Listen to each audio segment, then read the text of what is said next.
Billionaire took a Christmas Eve flight furious, until he saw his ex-wife holding their twins. Before we begin, drop a comment telling us which city you're watching from.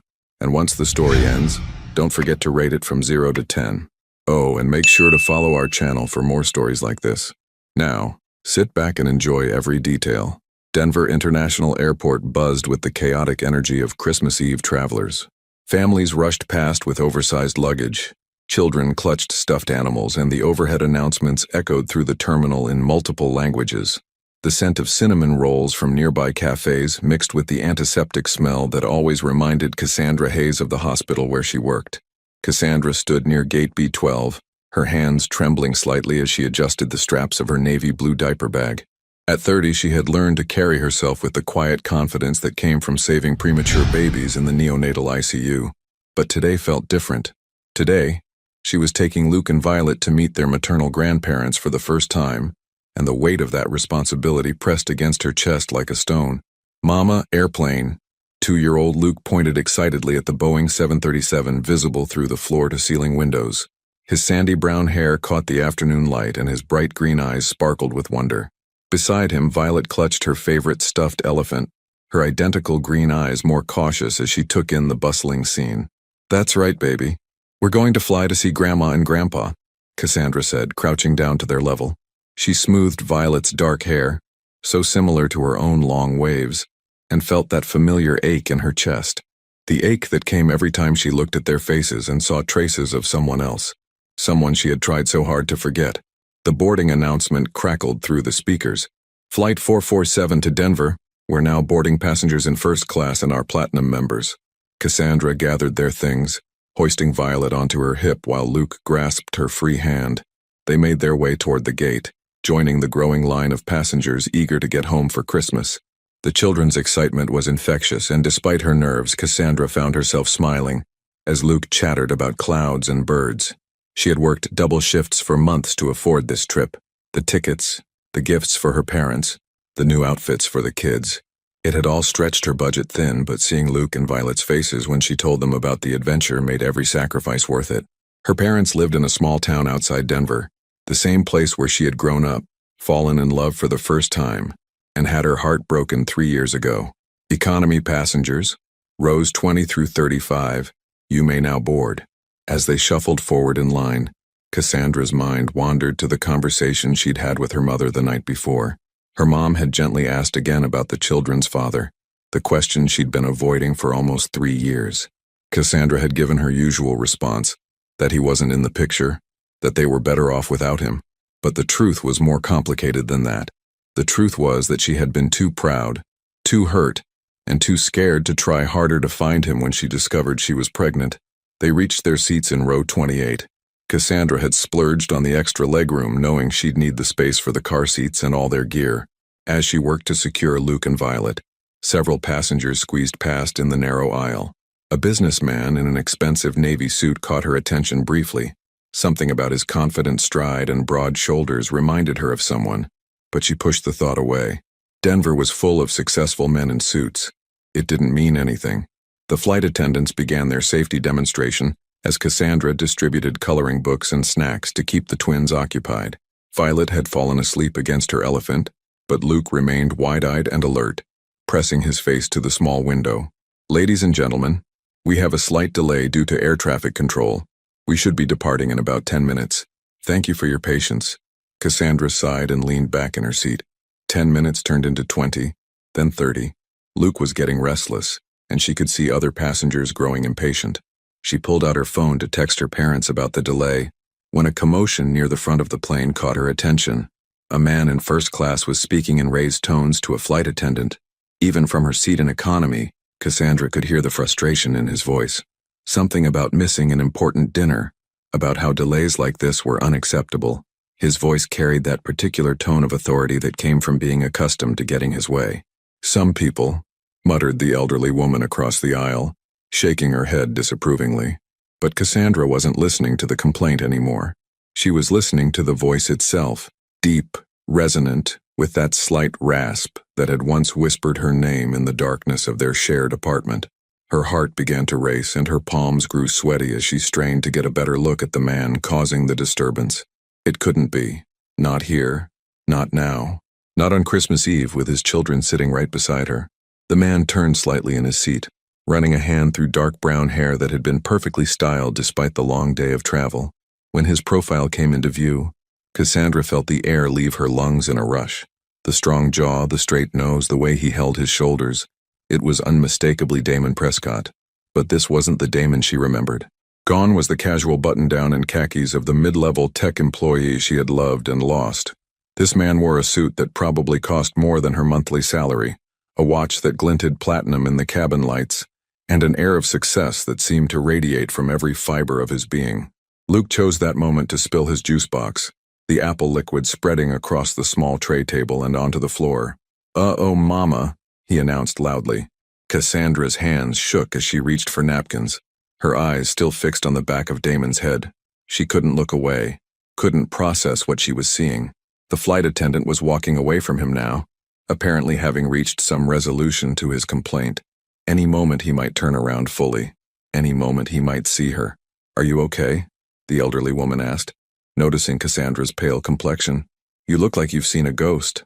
Cassandra managed a weak smile as she cleaned up Luke's spill. "I'm fine, just tired."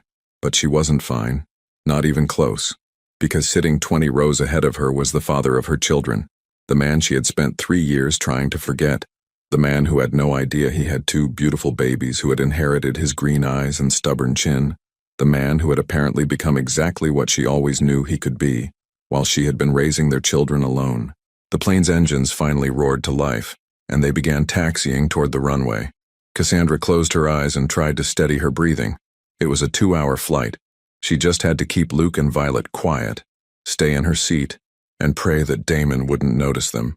Denver was a big airport. They could easily avoid each other during the layover. But as the plane lifted off into the gray December sky, Cassandra couldn't shake the feeling that this Christmas Eve was about to change everything. The question that had haunted her for 3 years suddenly seemed more urgent than ever. What would Damon do if he discovered the truth about Luke and Violet? And more terrifying still, what would she do if he wanted to be their father? The flight had been cruising at 30,000 feet for 45 minutes when turbulence hit. The seatbelt sign illuminated with a sharp ding, and the captain's voice crackled through the intercom, apologizing for the rough air ahead. Cassandra instinctively tightened her grip on Violet, who had awakened from her nap with a confused whimper. "It's okay, sweetheart, just a little bumpy," Cassandra whispered, stroking her daughter's soft hair. Luke, ever the brave one, giggled at each jostle of the plane, treating it like an amusement park ride. The turbulence worsened, causing several passengers to gasp as the aircraft dropped suddenly. Cassandra's stomach lurched, but not from the plane's movement. Through the gap between seats, she could see Damon standing in the first-class aisle, one hand braced against the overhead compartment as he spoke to a flight attendant. His expensive suit jacket hung open, revealing a crisp white dress shirt that fit his broader frame perfectly. He had filled out since she last saw him. The lanky tech worker she remembered had been replaced by a man who clearly had access to personal trainers and custom tailoring. Success suited him, she realized with a pang of something that felt uncomfortably like pride, mixed with loss. A particularly violent bump sent a woman's purse flying from the overhead bin, its contents scattering across the aisle. Without hesitation, Damon abandoned his conversation to help gather the spilled items, his movements careful and considerate despite the plane's erratic motion. He handed the woman her belongings with a genuine smile that Cassandra recognized instantly, the same smile that had made her fall in love with him years ago. "Thank you so much," the woman gushed, clearly flustered by both the turbulence and Damon's attention. "You're very kind." "No trouble at all," Damon replied, steadying himself against a seat as the plane shuddered again. His voice carried that same warmth Cassandra remembered, though there was something more polished about it now, more refined. As he turned to return to his seat, his gaze swept across the cabin, a casual glance that froze mid-sweep when it landed on row 28. For a heartbeat that seemed to stretch into eternity, Damon Prescott stared directly at Cassandra Hayes, his green eyes widening with unmistakable recognition. Cassandra felt heat flood her cheeks as their eyes met across the narrow aisle and 20 rows of passengers. Time seemed suspended, the turbulence and noise of the plane fading into background static. In that moment she was 27 again, standing in the doorway of their shared apartment, watching him pack his clothes into a duffel bag, while harsh words hung between them like broken glass. Damon's lips parted slightly, as if he were about to speak her name, but then Luke chose that moment to drop his coloring book, which slid under the seat in front of them. "Mama, my book," Luke announced with the dramatic flair only a toddler could manage. The spell broke. Cassandra tore her gaze away from Damon to help Luke retrieve his coloring book, her hands trembling as she reached under the seat. When she looked up again, Damon was still standing in the aisle, but his expression had changed. The surprise was still there, but now it was mixed with something else. Confusion, perhaps, or the beginning of understanding. His eyes moved from Cassandra to the children beside her. Luke was chattering happily about his lost crayon while Violet remained curled against her mother's side, sucking her thumb. Damon's gaze lingered on Luke's profile, taking in the boy's sandy brown hair and the stubborn set of his chin. Then he looked at Violet, studying her delicate features and the way she held her stuffed elephant protectively against her chest. Cassandra watched the precise moment when realization began to dawn in Damon's eyes. It started as a flicker of uncertainty, grew into a frown of concentration, and finally crystallized into something that looked like shock. His hand gripped the seat back in front of him so tightly that his knuckles went white. The turbulence subsided, and the seatbelt sign turned off with another ding. Around them, passengers began moving about the cabin again, but Damon remained frozen in place, staring at the children who were completely oblivious to the storm of emotions their existence had just unleashed. "Sir?" A flight attendant appeared at Damon's elbow, her voice professionally concerned. "Is everything all right? You look pale." Damon blinked, seeming to remember where he was. Yes, I'm fine. Thank you." His voice was hoarse, strained. "I thought I recognized someone." The flight attendant followed his gaze toward economy class, but from her position, she couldn't see what had captured his attention. "Would you like me to get you some water?" "No," Damon said quickly, then seemed to catch himself. "Thank you, but I'm fine. I should return to my seat." But he didn't move, not for another full minute, during which Cassandra felt his eyes on her like a physical weight. She busied herself with Luke and Violet, straightening their clothes, organizing their snacks, anything to avoid looking back at him. Her heart hammered against her ribs so hard she was certain the entire plane could hear it. When she finally risked another glance, Damon was walking slowly back toward first class, but he turned to look over his shoulder twice before disappearing behind the curtain that separated the cabin sections.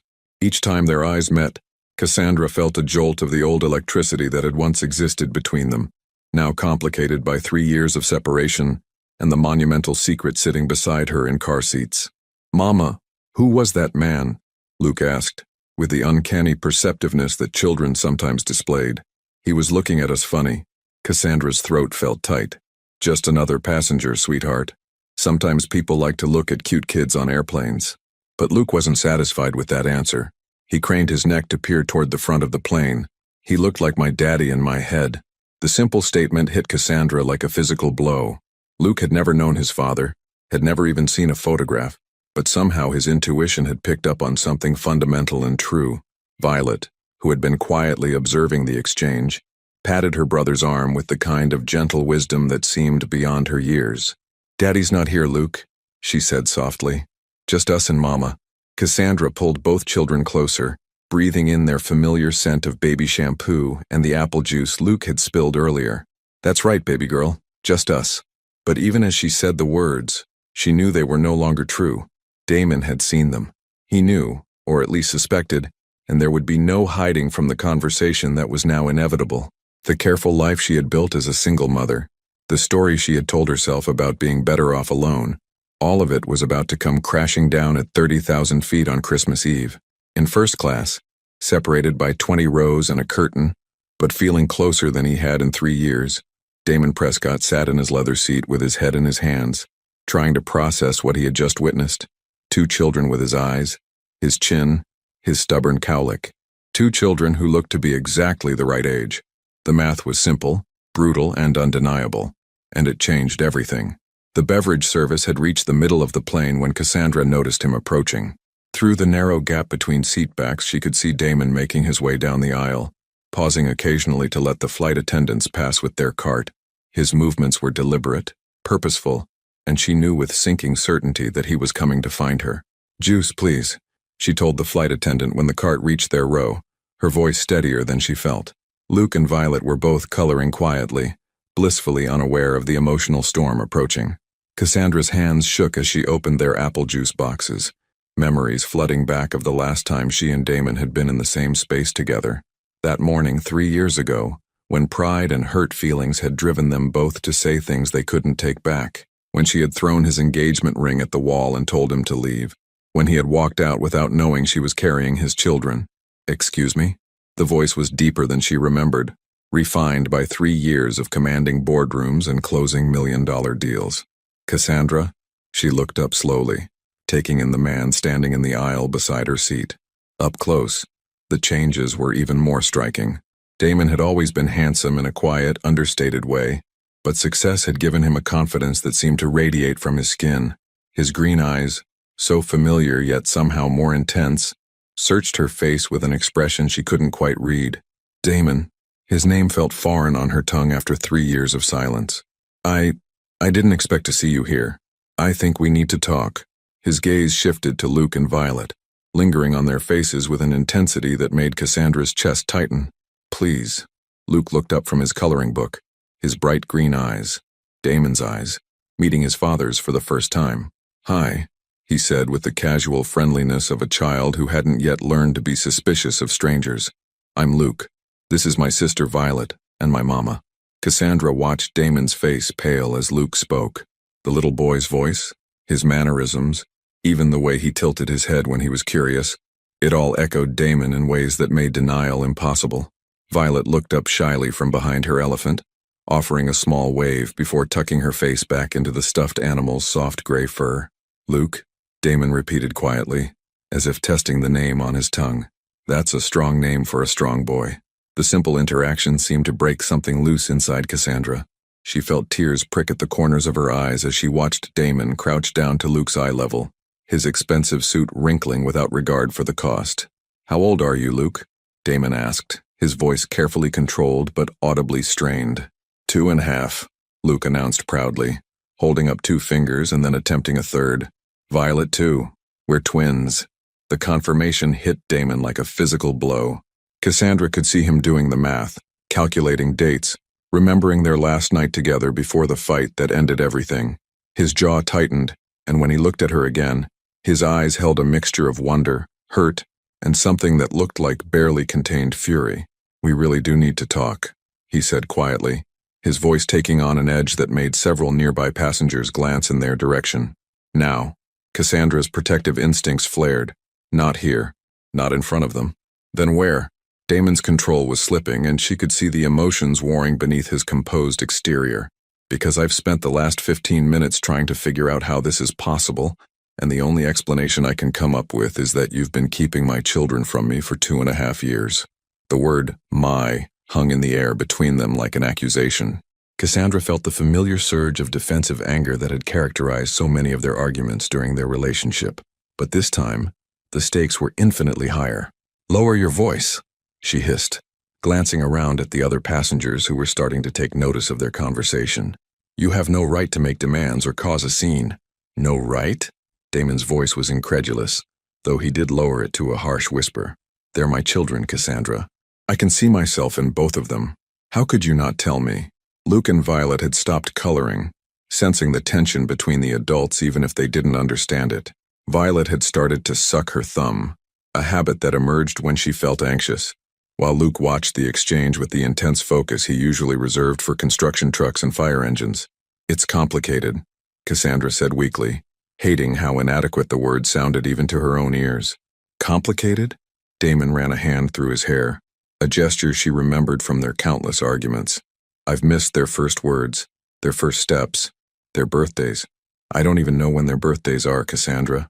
My own children, and I don't know when they were born." "June 15th, she whispered, the date feeling heavy with significance. It had been exactly 9 months after their last night together, after the makeup session that had given them both false hope for reconciliation. Damon closed his eyes briefly, and when he opened them again, the hurt there was so raw it made Cassandra's chest ache. "June 15th. They're 2.5, which means—" He trailed off, the implications clearly hitting him. "You knew when you left. You were pregnant when we had that fight, weren't you?" The accusation in his voice made her defensive walls slam back into place. Yes, I was pregnant. But you walked out, Damon. You chose your career over us, remember? You were so eager to follow your dreams to Seattle that you didn't even look back. Because you threw your ring at me and told me you never wanted to see me again. His voice rose slightly before he caught himself, glancing around at the curious stares they were attracting. You said I was selfish, that I would never be the man you needed. What was I supposed to think? Excuse me. A flight attendant appeared beside them, her professional smile strained. Is everything all right here? We've had some complaints about raised voices. Cassandra felt heat flood her face. We're fine. Just catching up with an old friend. The flight attendant's skeptical expression suggested she wasn't buying the explanation, but she nodded politely. Perhaps this conversation would be better continued after we land. We still have about an hour left in the flight. After she moved away, an uncomfortable silence settled over their row. Luke had gone back to his coloring, but kept glancing up at Damon with undisguised curiosity.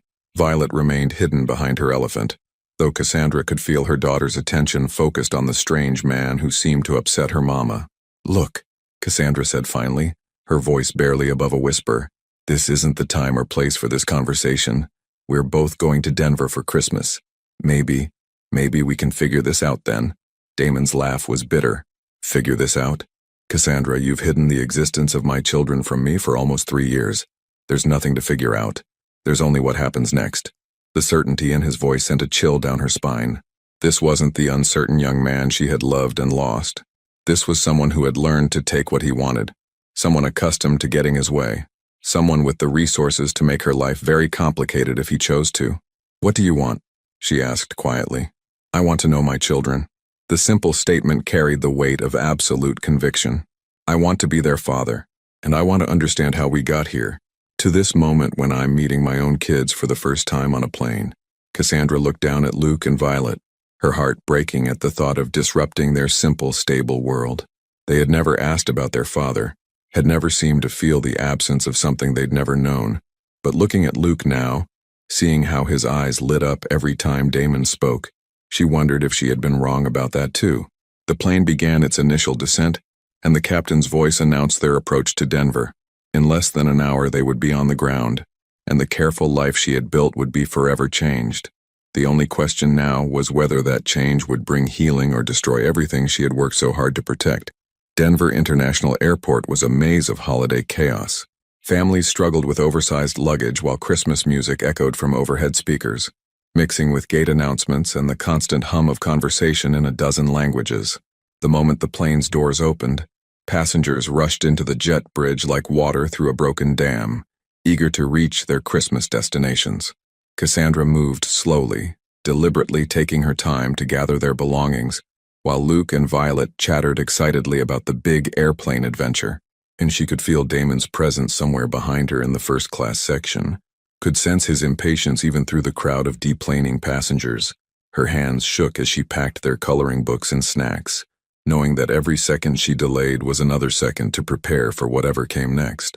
Mama, are we staying here? Violet asked, clutching her elephant as they finally stepped onto the jet bridge.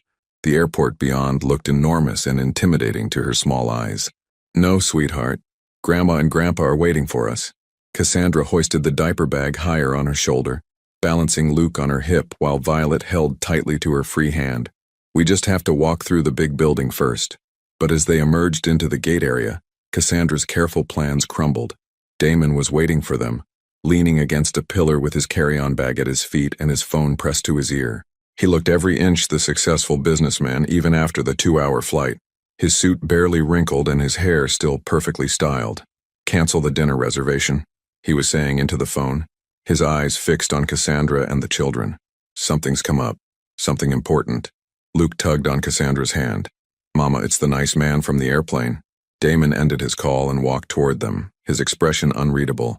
Other passengers flowed around them like water around stones, but Cassandra felt frozen in place, caught between her desire to run and her knowledge that running would solve nothing. We need to talk, Damon said without preamble. My driver is waiting. I can have him take you wherever you're going and we can discuss this on the way.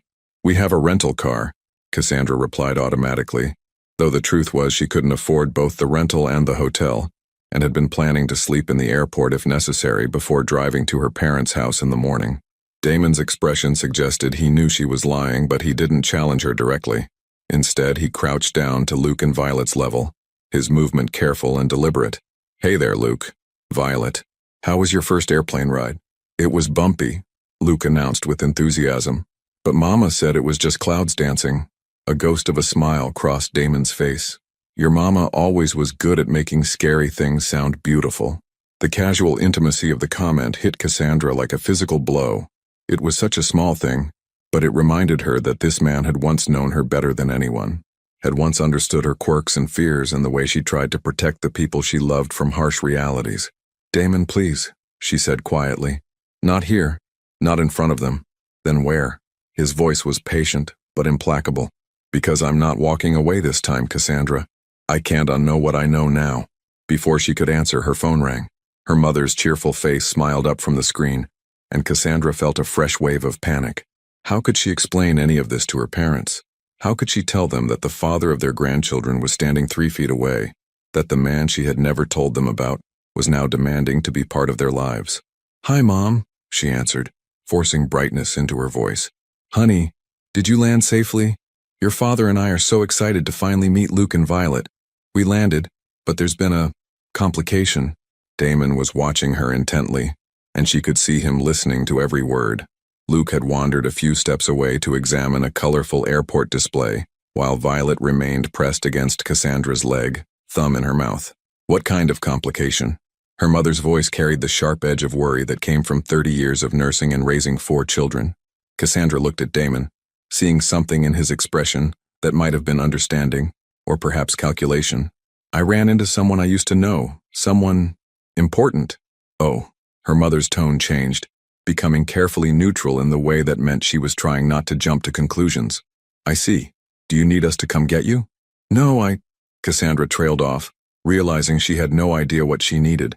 Everything she had planned for this trip, every conversation she had imagined having with her parents, had been turned upside down by 5 minutes of turbulence and a chance encounter.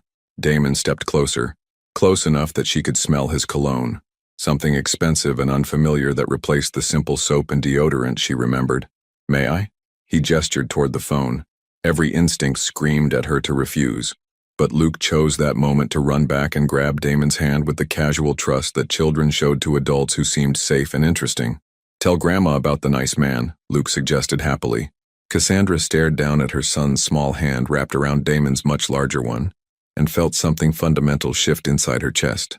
Whether she liked it or not, this moment had been inevitable since the second Damon's eyes met hers on the plane.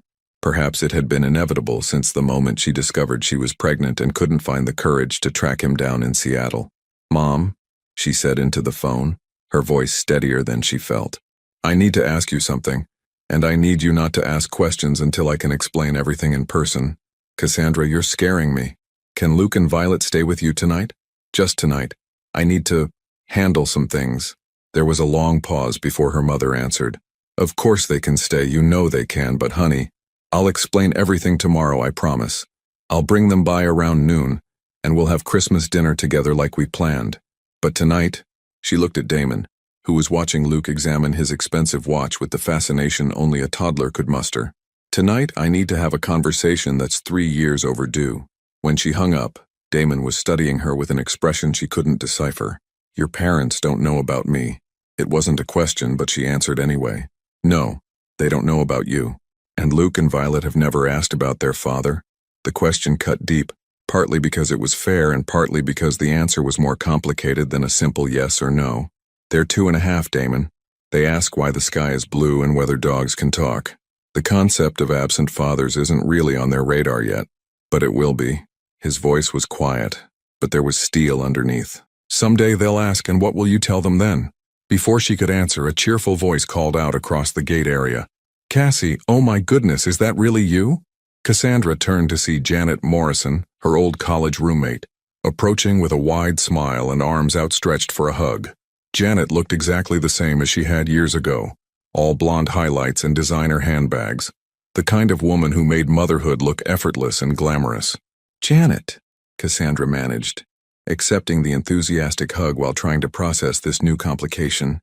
"What are you doing here?" "Christmas with my parents, same as every year. But look at you."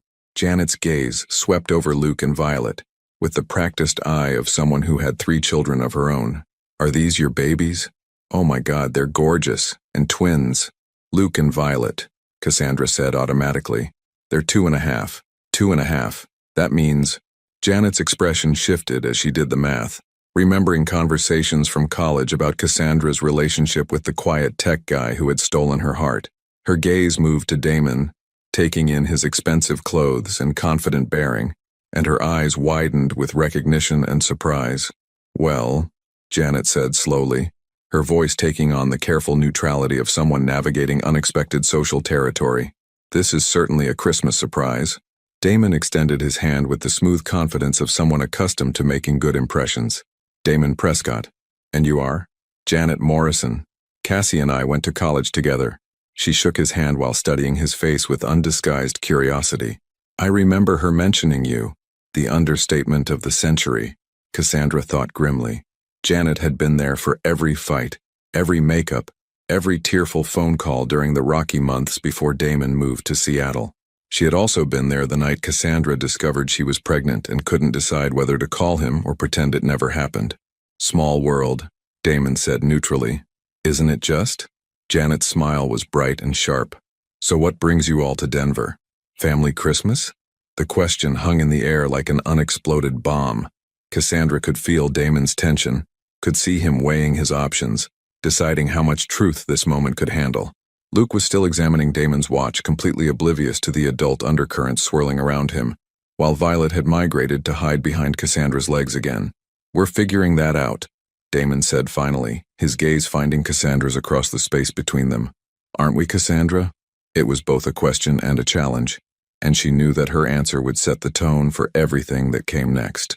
The airport bustled around them, full of families heading home for Christmas, but in that moment it felt like the 3 adults and 2 children were the only people in the world. Yes, she said quietly, her heart hammering against her ribs. We're figuring it out. The hotel bar was nearly empty on Christmas Eve, with only a few business travelers nursing drinks, while CNN played silently on the mounted television. Cassandra sat across from Damon at a corner table, her hands wrapped around a cup of coffee that had long since gone cold. They had dropped Luke and Violet at her parents' house an hour ago, and the absence of the children's chatter felt deafening. Her parents had been gracious to Damon if bewildered by his sudden appearance. Her father had shaken his hand with the careful politeness of a man trying not to jump to conclusions, while her mother had studied his face with the sharp intuition that came from decades of reading people in crisis. Luke had been excited to show his new grandparents his coloring book, while Violet had warmed up enough to let her grandmother hold her elephant. They're good with them, Damon said quietly, breaking the silence that had stretched between them since they left the suburban ranch house. Your parents, they seem like the kind of grandparents every kid should have. Cassandra nodded, not trusting her voice. Watching Damon meet her parents, seeing him crouch down to hug Luke and Violet goodbye, had stirred emotions she had spent 3 years trying to bury. The careful walls she had built around her heart felt fragile, threatening to crumble with each small kindness he showed their children. They don't know, she said finally, about you being their father. They think you're just someone I used to date, which is technically true. Damon's voice carried no judgment, just a quiet sadness that made her chest ache. Though it doesn't quite capture the whole story, does it? The whole story. 3 years of raising twins alone, of midnight fevers and first steps witnessed by no one but her.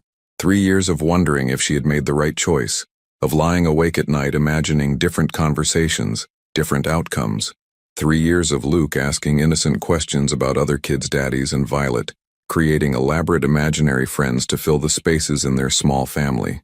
I tried to find you, she said quietly, the admission feeling like stepping off a cliff.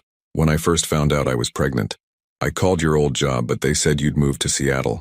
I didn't have your new number, and your social media accounts had all been deleted or changed to private. Damon was quiet for a long moment, his fingers tracing patterns on the condensation from his beer bottle. I was angry, he said finally. After our fight, after you threw the ring, I wanted to start fresh. Clean slate, new city, new life, no reminders of what I'd lost. What you'd lost. The words came out sharper than she intended. You're the one who left, Damon. You're the one who chose your career over us. I chose my future, he corrected, his voice taking on an edge. Our future. The promotion in Seattle was the break I'd been waiting for my entire career. It was the chance to finally be the man you deserved, to give you the life you wanted. I never asked for a different life. The denial burst out of her before she could stop it. I loved our life. I loved our tiny apartment and our secondhand furniture and the way you made pancakes on Sunday mornings. I never needed you to be rich, Damon. I needed you to fight for us. Fight for us. His laugh was bitter. Cassandra, you literally threw your engagement ring at my head and told me you never wanted to see me again. What exactly was I supposed to fight? The memory hung between them, sharp and painful. That morning had started with such hope. Damon excitedly telling her about the promotion, about the apartment his new company would help them find, about the life they could build together in Seattle. It had ended with tears and harsh words, and the sound of the door slamming behind him. I was scared, she whispered, the admission feeling like pulling shards of glass from her throat. The promotion meant you'd be traveling constantly, working 18-hour days. I felt like I was already losing you to your ambition, and Seattle felt like the final nail in the coffin. So you ended it first.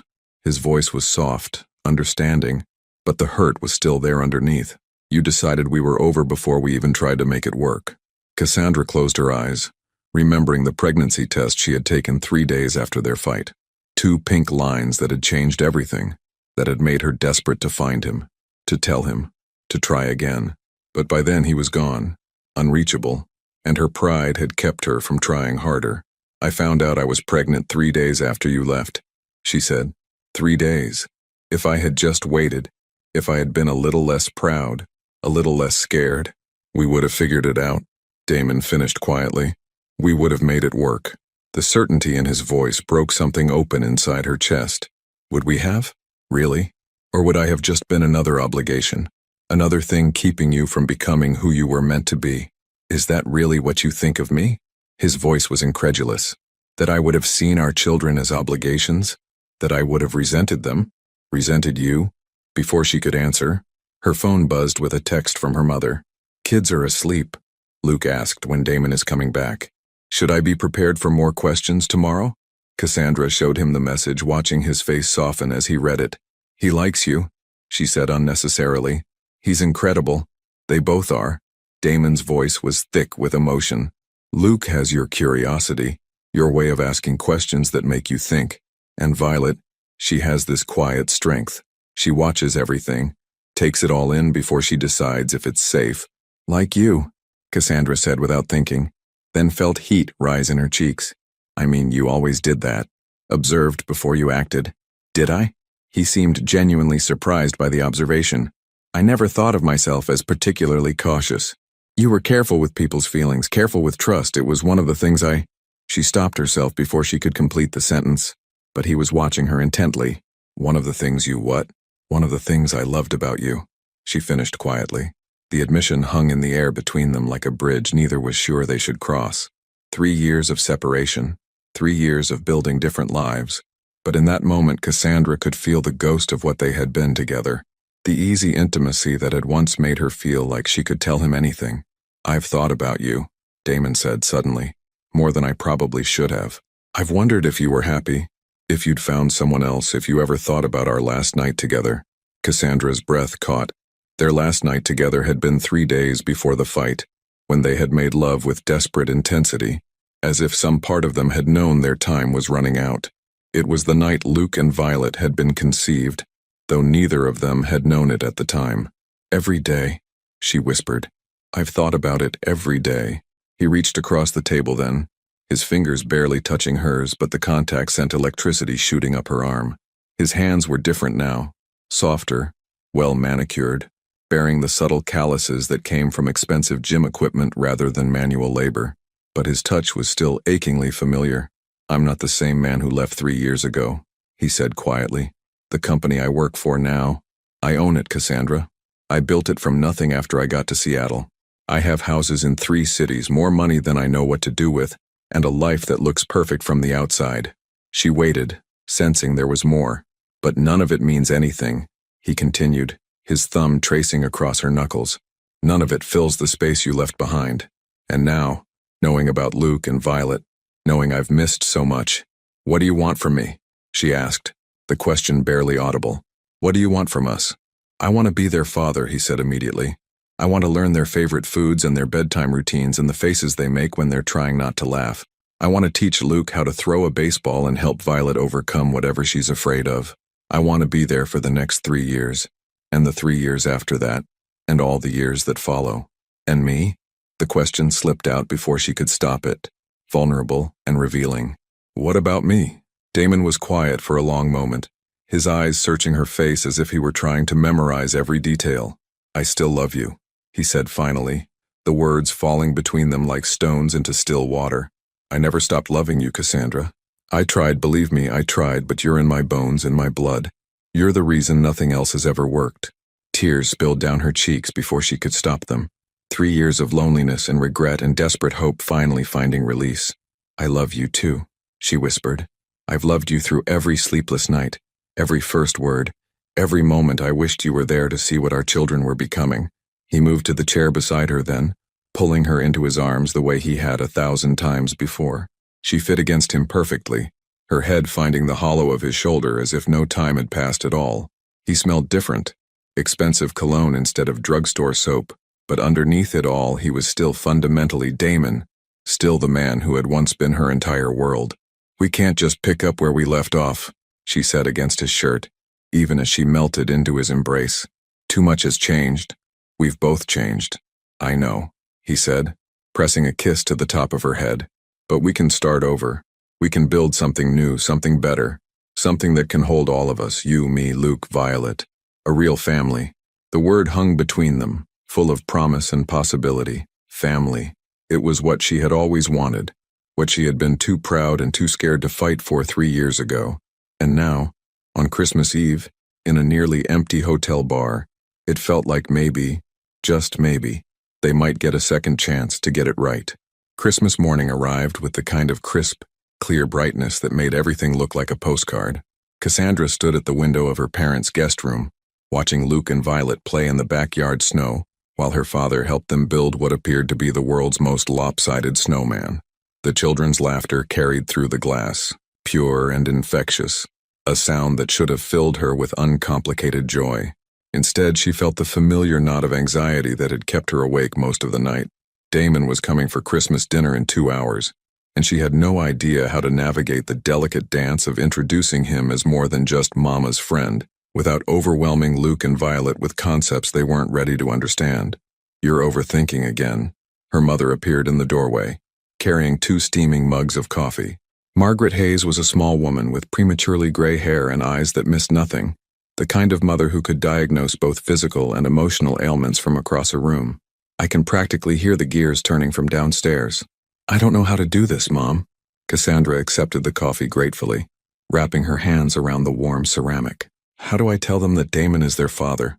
How do I explain why he wasn't here before without making them think it was their fault? Margaret settled into the window seat beside her daughter, following her gaze to the children outside, the same way you explain everything else to them, with love, patience, and age-appropriate honesty. They're smart kids, Cassie, but they're also resilient. Children adapt better than adults do, especially when they feel secure. What if they don't like him? What if they're confused or scared? What if they love him? Margaret countered gently. What if this is exactly what they've been missing without even knowing it? Before Cassandra could respond, the doorbell rang. Through the window, she could see Damon's car in the driveway. Not the sleek sports car she might have expected, but a practical SUV with enough room for car seats and all the paraphernalia that came with small children. The sight of it made something tight in her chest loosen slightly. He's early, she said unnecessarily. Good. It means he's nervous too.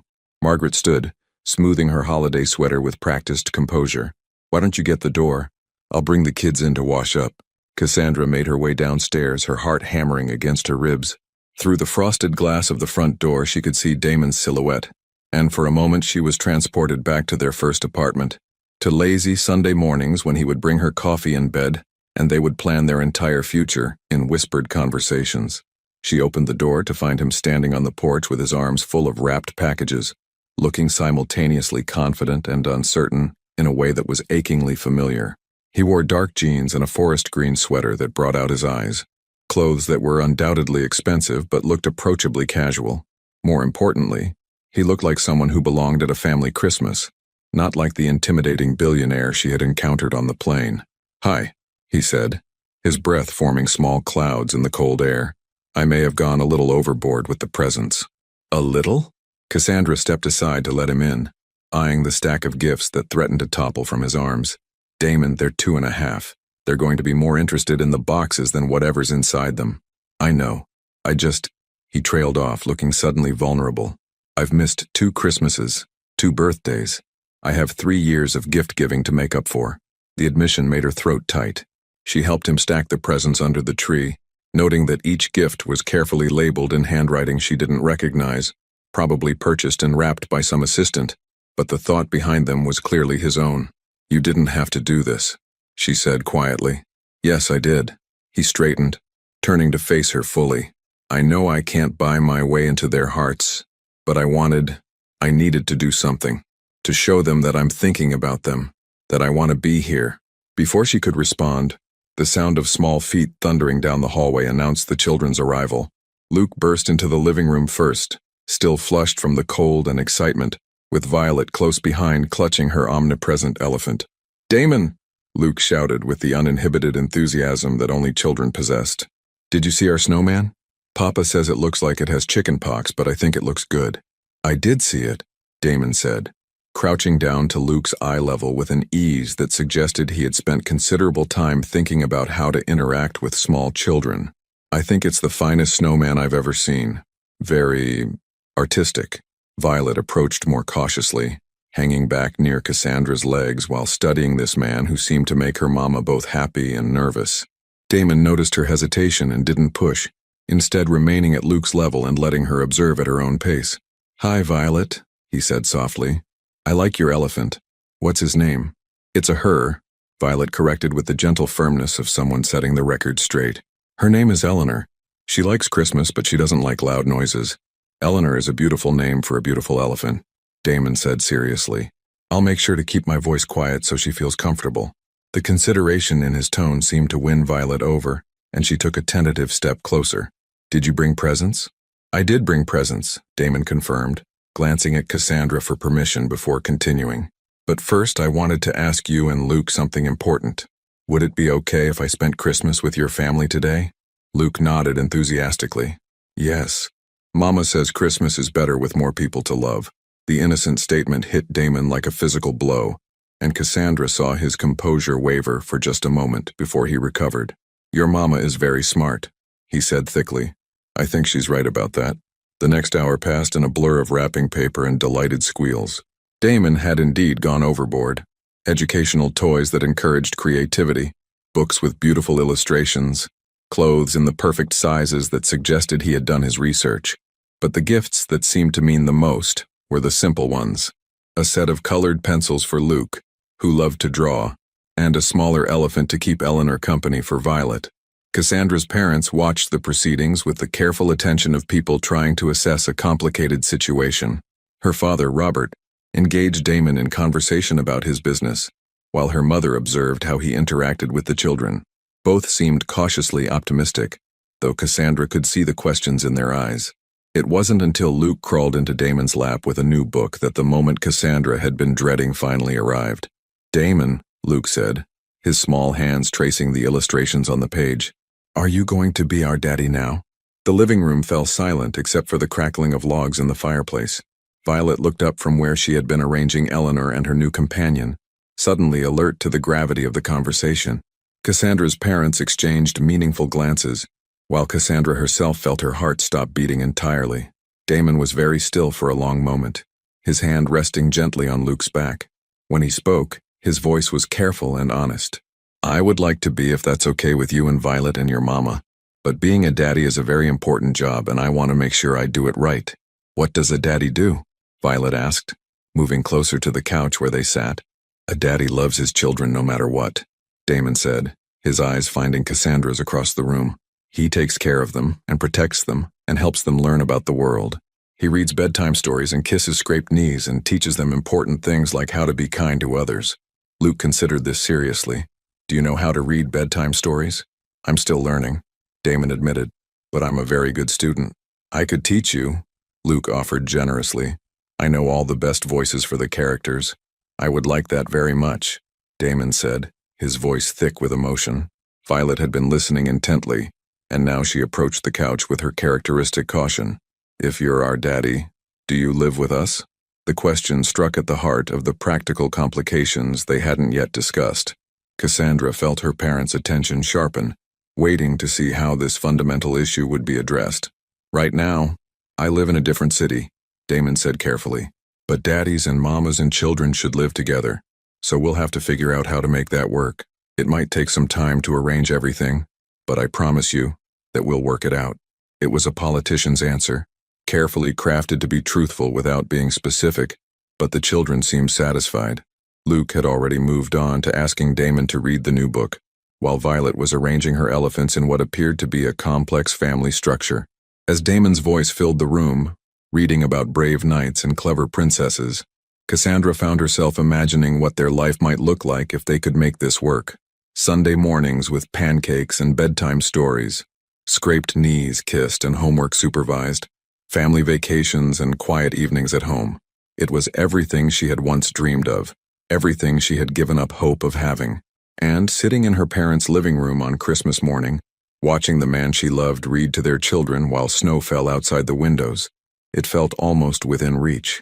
The only question now was whether they could navigate the practical realities of building a life together, or whether the complications of merging their separate worlds would prove too much for their fragile new beginning to survive. The call came at 7:30 that evening, just as Cassandra was giving Luke and Violet their baths. Damon's phone buzzed insistently from where he had left it on the kitchen counter, and after the fifth ring, Cassandra's father answered it with the resigned politeness of a man trying to help. "Prescott residence," Robert said, then paused. "Oh, I'm sorry. He's not available right now. May I take a message?" Cassandra could hear the tension in her father's voice from upstairs, could sense that something was wrong. She quickly wrapped Violet in a towel and carried her to the top of the stairs, Luke padding behind them in his dinosaur pajamas. "I understand," her father was saying, his tone carefully neutral. "Yes, I'll give him the message immediately." Damon appeared at the bottom of the stairs, his expression shifting from relaxed contentment to sharp alertness as he took in Robert's face. "What is it?" "Your assistant," Robert said, handing him the phone. "She says it's urgent." Damon took the phone with an apologetic glance at Cassandra. "Miranda? What's—" "No, I told you I was taking the week off." His voice was low, but in the acoustics of the old house, every word carried clearly. "I don't care what the Tokyo office thinks. The merger can wait until after New Year's." Cassandra felt something cold settle in her stomach as she listened to the one-sided conversation. This was the world Damon lived in now. International mergers, urgent calls on Christmas night, assistants who expected him to be available 24 hours a day. It was everything she had feared when he first told her about the promotion that took him to Seattle. "No, absolutely not," Damon was saying, his voice taking on the hard edge of authority. "I don't care if they threaten to walk. Some things are more important than money." But even as he said the words, Cassandra could see the tension building in his shoulders, could see him mentally cataloging the problems that were piling up in his absence. This was a man accustomed to being in control, to solving problems before they became crises, and every minute he spent away from his business empire was another minute for things to go wrong. Luke tugged on her hand. "Mama, why is Damon talking so angry?" "He's not angry, sweetheart," Cassandra said softly, though she wasn't entirely sure that was true. "He's just talking about work." "Does he have to go to work now?" Violet asked, her thumb finding its way to her mouth in the way it always did when she sensed adult stress. Before Cassandra could answer, Damon ended the call and looked up at them with an expression that was part frustration, part apology. "I'm sorry about that. There's a situation in Tokyo that my team thinks requires immediate attention." On Christmas, Margaret Hayes appeared from the kitchen, drying her hands on a dish towel with the kind of measured disapproval that only mothers could master. "Business doesn't observe holidays," Damon said automatically, then seemed to hear how that sounded. "But that doesn't mean I have to respond to every crisis. I've built a good team precisely so I can step away when I need to." The word sounded rehearsed, like something he told himself to justify a lifestyle that left little room for anything but work. Cassandra recognized the tone because she had heard it before, 3 years ago, when late nights at the office had become routine and weekend trips had been canceled for urgent projects that never seemed to end. "Let me get these two ready for bed," she said quietly, gathering Luke and Violet's pajamas. "We can talk after they're settled." But as she helped the children brush their teeth and choose bedtime stories, Damon's phone rang twice more. Each time he stepped outside to take the call, his voice carrying through the thin windows as he managed crises half a world away. By the time Luke and Violet were tucked into their temporary beds, the relaxed family atmosphere of the evening had evaporated. Cassandra found Damon in the living room, pacing in front of the dying fire while he typed rapidly on his phone. The Christmas tree lights cast warm shadows across his face, but his expression was all business. The same focused intensity she remembered from their last months together, when work had gradually consumed more and more of his attention. "How bad is it?" she asked. He looked up, seeming almost surprised to see her there. "What? Oh, the Tokyo thing. It's complicated. The merger we've been working on for 6 months is falling apart because one of their executives had a family emergency and won't be available to sign the papers until next week. My team thinks we should fly there immediately to smooth things over." "And are you going to fly there?" The question hung between them, loaded with 3 years of history and the fragile hope they had been building over the past 24 hours.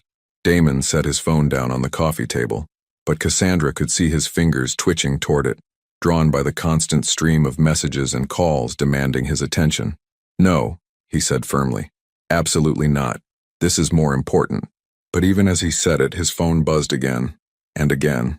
The sound filled the quiet room like an accusation, a reminder of all the responsibilities and expectations he carried, all the people who depended on him to make decisions and solve problems and generate the billions of dollars that had become his identity. "Damon," Cassandra said softly, "you can take the calls. I understand." "I don't want you to understand," he said, his voice sharp with frustration. "I want this to be different. I want to be different." "But you're not, are you?" The words slipped out before she could stop them. 3 years of fear and resentment finally finding voice. "You're still the same man who chose work over everything else. You've just gotten better at justifying it." "That's not fair." Damon's voice was defensive, but there was something underneath it that might have been guilt. "Everything I've built, everything I've achieved, it's all so I can provide for the people I love. So I can give you and Luke and Violet a life where you never have to worry about money or security." "We don't need your money," Cassandra said quietly. "We need you, present, available, choosing us over whatever crisis is happening in Tokyo or London or wherever. But I'm starting to think that's not who you are anymore." The accusation hit its mark. Damon's face went pale, and for a moment he looked like the uncertain young man she had fallen in love with, before success had armored him in confidence and expensive suits. "I can change," he said. "I can learn to delegate more, to trust my team to handle things without me." "Can you?" Cassandra challenged. "Because your phone has rung 6 times in the last hour, and each time you've answered it. Each time you've let work interrupt our family time. How is that different from 3 years ago?" Before he could answer, his phone rang again. They both looked at it, lying on the coffee table between them like a test neither of them wanted to take. Damon reached for it automatically, then stopped, his hand hovering over the device as he seemed to realize what he was doing. "Let it go to voicemail," Cassandra said. "Show me that we, matter more than whatever crisis they think they need you to solve." The phone continued ringing, the sound unnaturally loud in the quiet room. Damon's jaw was tight, his whole body radiating tension as he fought against every instinct that had made him successful. The ringing stopped, and for a moment there was blessed silence. Then it started again. "Jesus," Damon muttered, running his hands through his hair. "I can't just ignore my responsibilities, Cassandra. I have 500 employees depending on me, investors who trust me with their money, deals worth hundreds of millions of dollars that could fall apart if I'm not available to manage them. And we have 2 children upstairs who are just starting to believe they might have a father," Cassandra shot back. "Children who heard you promise to put them first, to be the daddy they've never had. But the first time your business demands your attention, you're already wavering." The truth of the accusation was written across Damon's face, and Cassandra felt her heart break a little as she realized that nothing had really changed. Success had made him wealthier, more powerful, more confident, but it hadn't solved the fundamental problem that had destroyed their relationship the first time. He was still a man who didn't know how to be present, how to choose love over ambition, how to build a life that had room for anything but work. "I love you," he said desperately. "I love all of you, but I can't just walk away from everything I've built. There has to be a middle ground, a way to have both." "There is," Cassandra said sadly, "but it requires you to actually choose us." not just say you're choosing us. And I don't think you know how to do that anymore. His phone had stopped ringing, but the damage was done. The spell of Christmas morning, the fantasy of a happy family, the hope that they could build something real together. It all felt impossibly fragile now, threatened by the very success that was supposed to make their reunion possible. Outside, snow continued to fall, blanketing the quiet suburban street in pristine white. But inside the warm house where their children slept peacefully upstairs, Cassandra and Damon faced the same impossible choice that had torn them apart 3 years ago. Love or ambition, family or success, the life they wanted, or the life they had built separately. And this time, there were 2 small hearts at stake. 2 children who had already begun to hope for something their parents might not be able to give them after all. The guest room was dark except for the pale glow of streetlights filtering through sheer curtains. Cassandra lay awake listening to Luke and Violet's steady breathing from the twin beds across the room, her mind replaying every moment of the evening's confrontation. Downstairs, she could hear Damon's voice through the floorboards, low, urgent, still managing crises that couldn't wait until morning. It was 3 in the morning on December 26th, and he was still working. She had left him in the living room 2 hours ago, unable to watch him pace and gesture while he talked to executives in Tokyo about market fluctuations and contract negotiations. The conversation they needed to have, about boundaries, about priorities, about whether he was capable of the changes he claimed to want, had been postponed indefinitely in favor of business that apparently couldn't wait. Her phone buzzed quietly on the nightstand. A text message from an unknown number. "This is Miranda, Mr. Prescott's assistant. He asked me to let you know he'll be taking calls until approximately 5 a.m. your time. He wants you to know how sorry he is, and that he'll explain everything tomorrow." Cassandra stared at the message until the words blurred together. Even his apologies came through an assistant now. Even his regret was managed by someone else, scheduled and delegated like every other aspect of his carefully controlled life. She slipped out of bed and padded quietly to the window, looking down at the backyard where Luke and Violet had played in the snow just hours before. Their lopsided snowman stood sentinel in the moonlight, a reminder of the simple joy that had filled the day before reality intruded. "Mama?" Violet's sleepy voice made her turn. Her daughter was sitting up in bed, clutching Eleanor against her chest. "Why are you sad?" "I'm not sad, sweetheart," Cassandra whispered, moving to sit on the edge of Violet's bed. "Just thinking." "Is Damon still here?" Violet asked with the intuitive understanding that sometimes frightened Cassandra with its accuracy. "He's still here. But he's going to leave, isn't he?" Violet's thumb found its way to her mouth, like daddies do in the movies. The innocent observation cut deeper than any accusation Damon might have thrown at her. Cassandra smoothed Violet's dark hair, so much like her own, and tried to find words that were honest without being devastating. "Sometimes grown-ups have to make difficult choices," she said carefully, "and sometimes those choices mean they can't be together the way they want to be." "Because of work?" "Because of work," Cassandra confirmed, surprised by her daughter's perception. Violet considered this with the serious expression she wore when processing complex information. "Luke's going to be sad," she said finally. "He likes Damon." "I know he does. Do you like Damon?" The question was simple, but the answer felt impossibly complicated. Did she like the man who had read bedtime stories and built snowmen and promised to learn how to be a father? Or did she like the memory of who he used to be, before success had consumed him? Did she love the person he claimed he could become, or was she holding on to an illusion that had never really existed? "It's complicated, baby girl," she said finally. Violet seemed to accept this as a reasonable adult response and lay back down, but she didn't close her eyes. "Will you stay with us always?" she asked quietly. "Always," Cassandra promised, the certainty in her voice surprising even herself. "No matter what happens with anyone else, you and Luke and I will always be together. That's never going to change." Violet smiled and closed her eyes, but Cassandra remained sitting on the edge of the bed, staring at the wall and listening to the murmur of Damon's voice from downstairs. The sound should have been comforting, proof that he was still here, still trying to balance his 2 worlds. Instead, it felt like evidence that some problems couldn't be solved with good intentions and honest conversations. She must have dozed because the next thing she knew, pale winter sunlight was streaming through the windows and Luke was tugging on her sleeve. "Mama, Damon's sleeping on the couch," he announced with the fascination children reserved for anything outside the normal routine. "Grandpa says he worked all night like a superhero." Cassandra felt a familiar stab of irritation at her father's well-meaning attempt to frame Damon's workaholism as something admirable. She found her robe and followed Luke downstairs, where the smell of coffee and bacon suggested her mother was already well into her morning routine. Damon was indeed asleep on the couch, still wearing yesterday's clothes, his phone clutched in one hand, and his laptop balanced precariously on the coffee table. Dark circles under his eyes and the stubble shadowing his jaw told the story of a night spent managing emergencies that couldn't wait for business hours in Seattle. He finished around 5:30, Margaret said quietly, appearing at Cassandra's elbow with a fresh cup of coffee. I heard him finally hang up and come in from the porch. Poor thing looked exhausted. Poor thing? Cassandra couldn't keep the edge from her voice. Mom, he chose to spend Christmas night on the phone instead of with his family. That's not something that happened to him. It's something he decided was more important than us. Is it? Margaret's tone was carefully neutral, but Cassandra knew that voice. It was the same one her mother had used when Cassandra was 16 and declaring that she was dropping out of high school to follow a boy to California. Or is it possible that there's more to the situation than you're seeing? Before Cassandra could respond, Damon stirred on the couch, his eyes opening slowly as he took in his surroundings. For just a moment he looked confused, disoriented, like a man who had forgotten where he was and how he had gotten there.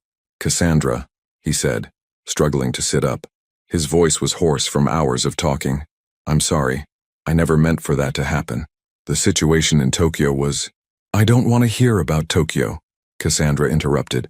I want to hear about us, about Luke and Violet and whether you're actually capable of putting them first when it matters. Damon ran his hands through his disheveled hair, and she could see him struggling to find words that would bridge the gap between his intentions and his actions. The deal fell apart, he said finally. 6 months of work, hundreds of millions of dollars gone because I wasn't available to manage the crisis when it happened. And that's more important than your children's bedtime stories? No, he said immediately. God, no. But Cassandra, you have to understand. I have responsibilities that go beyond what I want personally. I have employees whose jobs depend on these deals going through. I have investors who trust me with their money. I can't just walk away from all of that. I'm not asking you to walk away from all of that, Cassandra said, her voice rising despite her efforts to keep it low. I'm asking you to find a balance. To hire people you trust to handle emergencies so you don't have to be available 24 hours a day. To build a life that has room for something other than work. You make it sound so simple. It is simple, she shot back. It's just not easy. And you've gotten so comfortable being indispensable that you can't imagine a world where you're not personally managing every crisis. Luke appeared in the doorway, still in his dinosaur pajamas, drawn by the sound of raised voices. He looked from Cassandra to Damon with the worried expression children wore when the adults in their world were fighting. Are you leaving now? He asked Damon directly, his small voice cutting through the tension like a knife. Damon's composure cracked completely. He looked at Luke, really looked at him, taking in the sandy brown hair that stuck up in the back, the green eyes that were so much like his own, the hopeful expression that was slowly shifting toward disappointment. I don't want to leave, Damon said quietly. But your mama thinks I'm not good at being here. You could practice, Luke suggested with the earnest problem-solving attitude of a toddler. Like when I practice tying my shoes. Mama says practice makes it easier. The simple statement hung in the air between them, and Cassandra felt something fundamental shift inside her chest. She looked at Damon, saw the pain in his eyes, the genuine struggle between what he wanted and what he had trained himself to believe was necessary. Maybe the problem wasn't that he didn't love them enough. Maybe the problem was that he didn't believe he deserved to have both. The success he had worked so hard to achieve and the family he had lost along the way. Damon, she said, her voice softer now. What are you afraid of? The question caught him off guard. What? What are you afraid will happen if you're not available every minute? If you delegate responsibility and trust other people to make decisions? What's the worst thing that could happen? He was quiet for a long moment, and she could see him considering the question seriously. I'll lose everything, he said finally. I'll make the wrong choice, or miss the crucial moment, and everything I've built will fall apart. And then what? And then I'll have nothing to offer you. Nothing to give Luke and Violet. I'll be nobody again, just the guy who had potential but couldn't deliver when it mattered. The admission was raw, honest, and heartbreaking. Cassandra realized with sudden clarity that Damon's workaholism wasn't about arrogance or ambition. It was about fear. Fear that without his success, without his ability to solve problems and generate wealth and be indispensable, he would be worthless. Oh, Damon, she whispered, moving toward the couch where he sat slumped forward, his head in his hands. Is that really what you think? That your worth is tied to your net worth? Isn't it? He looked up at her, and she saw the uncertain young man she had fallen in love with, still hiding underneath all the layers of success and confidence. What else do I have to offer?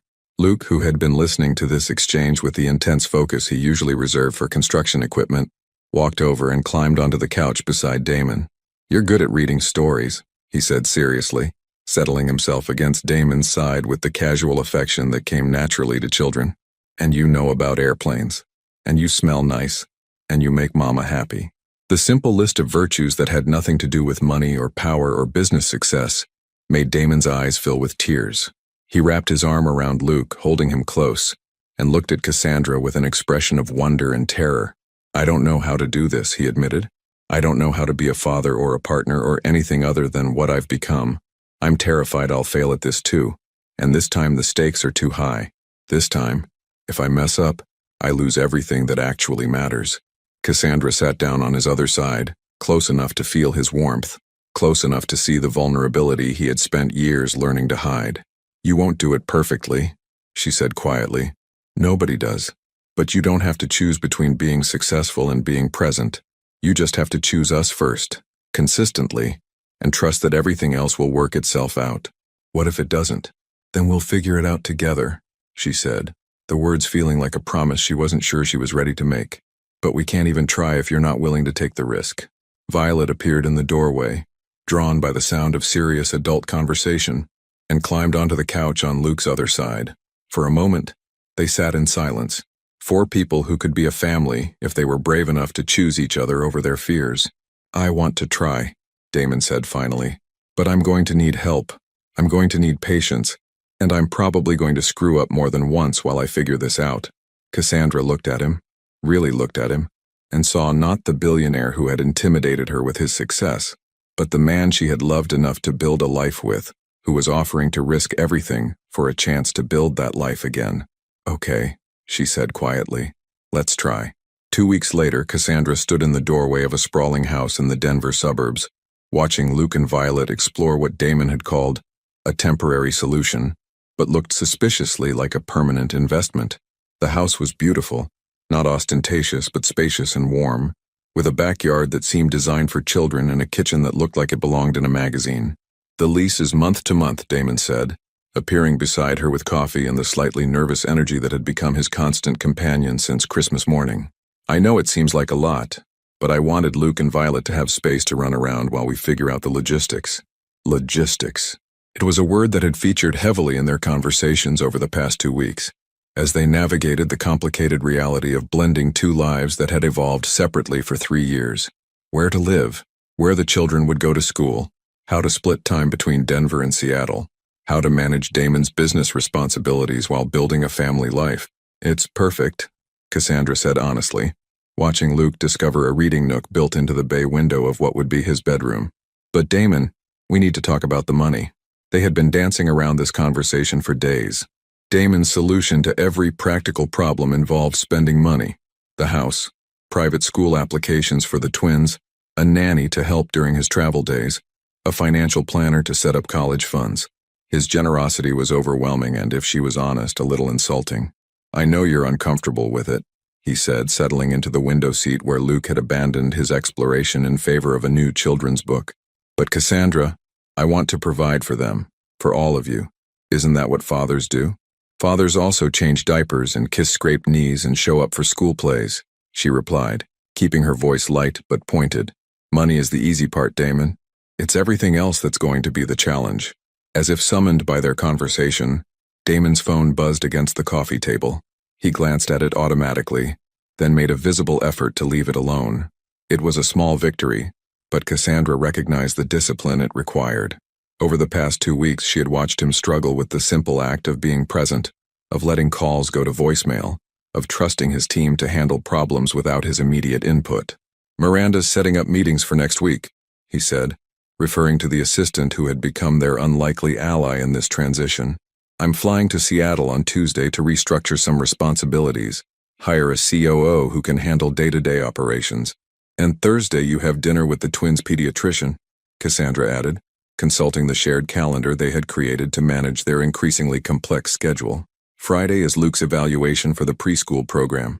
The mundane details of family life looked strange, written alongside board meetings and investor calls, but they were learning to weave them together. Slowly, carefully, with more than a few stumbles along the way. Violet appeared in the kitchen doorway, clutching Eleanor and wearing the serious expression that meant she had something important to say. "Damon, can you help me reach the books on the tall shelf?"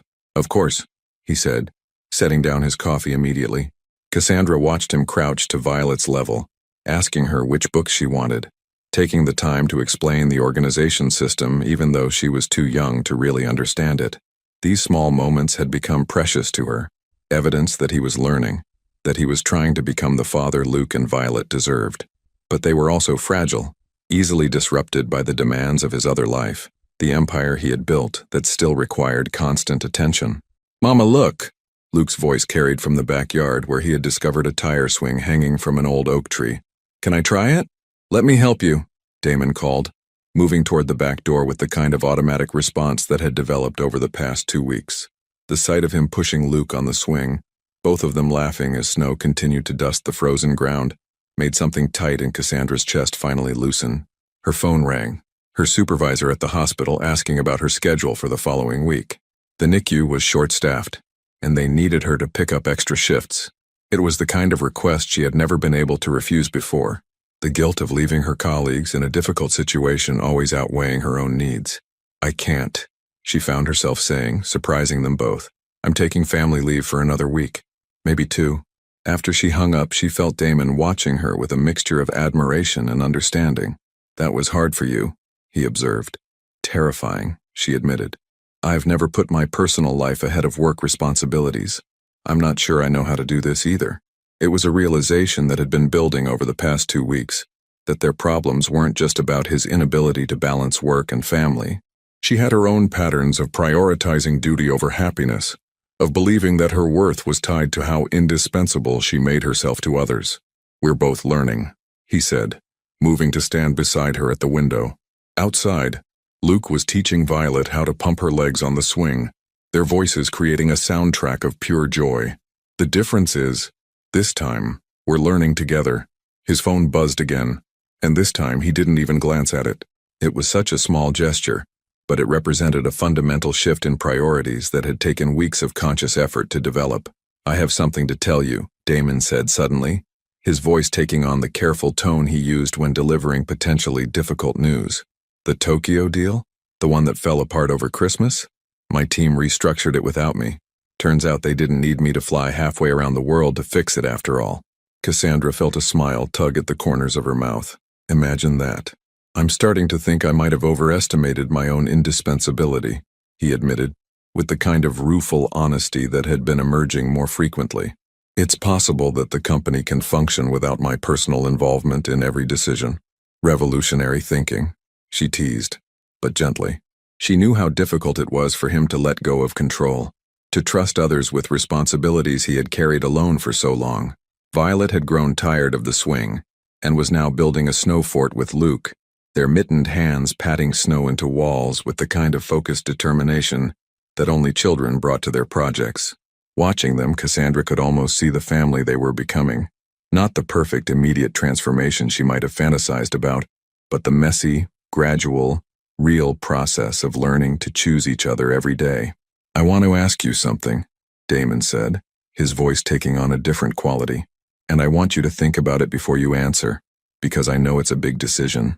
Cassandra felt her heart skip, uncertain what was coming but sensing its importance. "Move in with me," he said quietly. "Not just for the logistics, not just for Luke and Violet, but because I want to build a life with you. A real life, with morning coffee and bedtime stories and all the ordinary, extraordinary moments that make a family." The proposal was simple, practical, and absolutely terrifying. Moving in together would mean giving up the careful independence she had built over the past 3 years, trusting him not just with her heart, but with the daily reality of their children's lives. "I'm scared," she said honestly. "What if this doesn't work? What if you get pulled back into the old patterns, or I can't adjust to this new life, or the kids get hurt when it falls apart? Then we'll figure it out," he said, echoing her own words from Christmas morning. But Cassandra, I've spent 3 years trying to build a life without you, and I've learned something important. Success means nothing if you have no one to share it with. I don't want to be successful anymore. I want to be happy, and I can't be happy without you. Through the window, Luke and Violet were calling for them to come outside, to see their snow fort, to help them build a snow family to keep their lopsided snowman company. Their voices were bright with excitement, full of the assumption that the adults in their world would choose to join their game, rather than stand inside discussing complicated grown-up problems. "Okay," Cassandra said, the word feeling like stepping off a cliff and growing wings at the same time. "Let's try building a life together." Damon's smile was brilliant, transformative, the same expression she remembered from the morning he had proposed years ago with a ring he had saved for months to buy. But this time was different. This time they both understood the difference between grand romantic gestures and the daily choice to love each other through ordinary moments and extraordinary challenges. "Should we go help them build a snow family?" he asked, gesturing toward the window where Luke and Violet were waving enthusiastically. "I think that sounds perfect," Cassandra replied, and for the first time in 3 years, she believed that it actually might be. 6 months later, on a warm June morning that marked Luke and Violet's 3rd birthday, everything almost fell apart. Cassandra woke to the sound of hushed, urgent voices drifting up from the kitchen of their Denver home. She had learned to recognize the tone. It was the same voice Damon used when his business world collided with their carefully constructed family life, when decisions worth millions of dollars demanded immediate attention, while birthday pancakes waited on the griddle.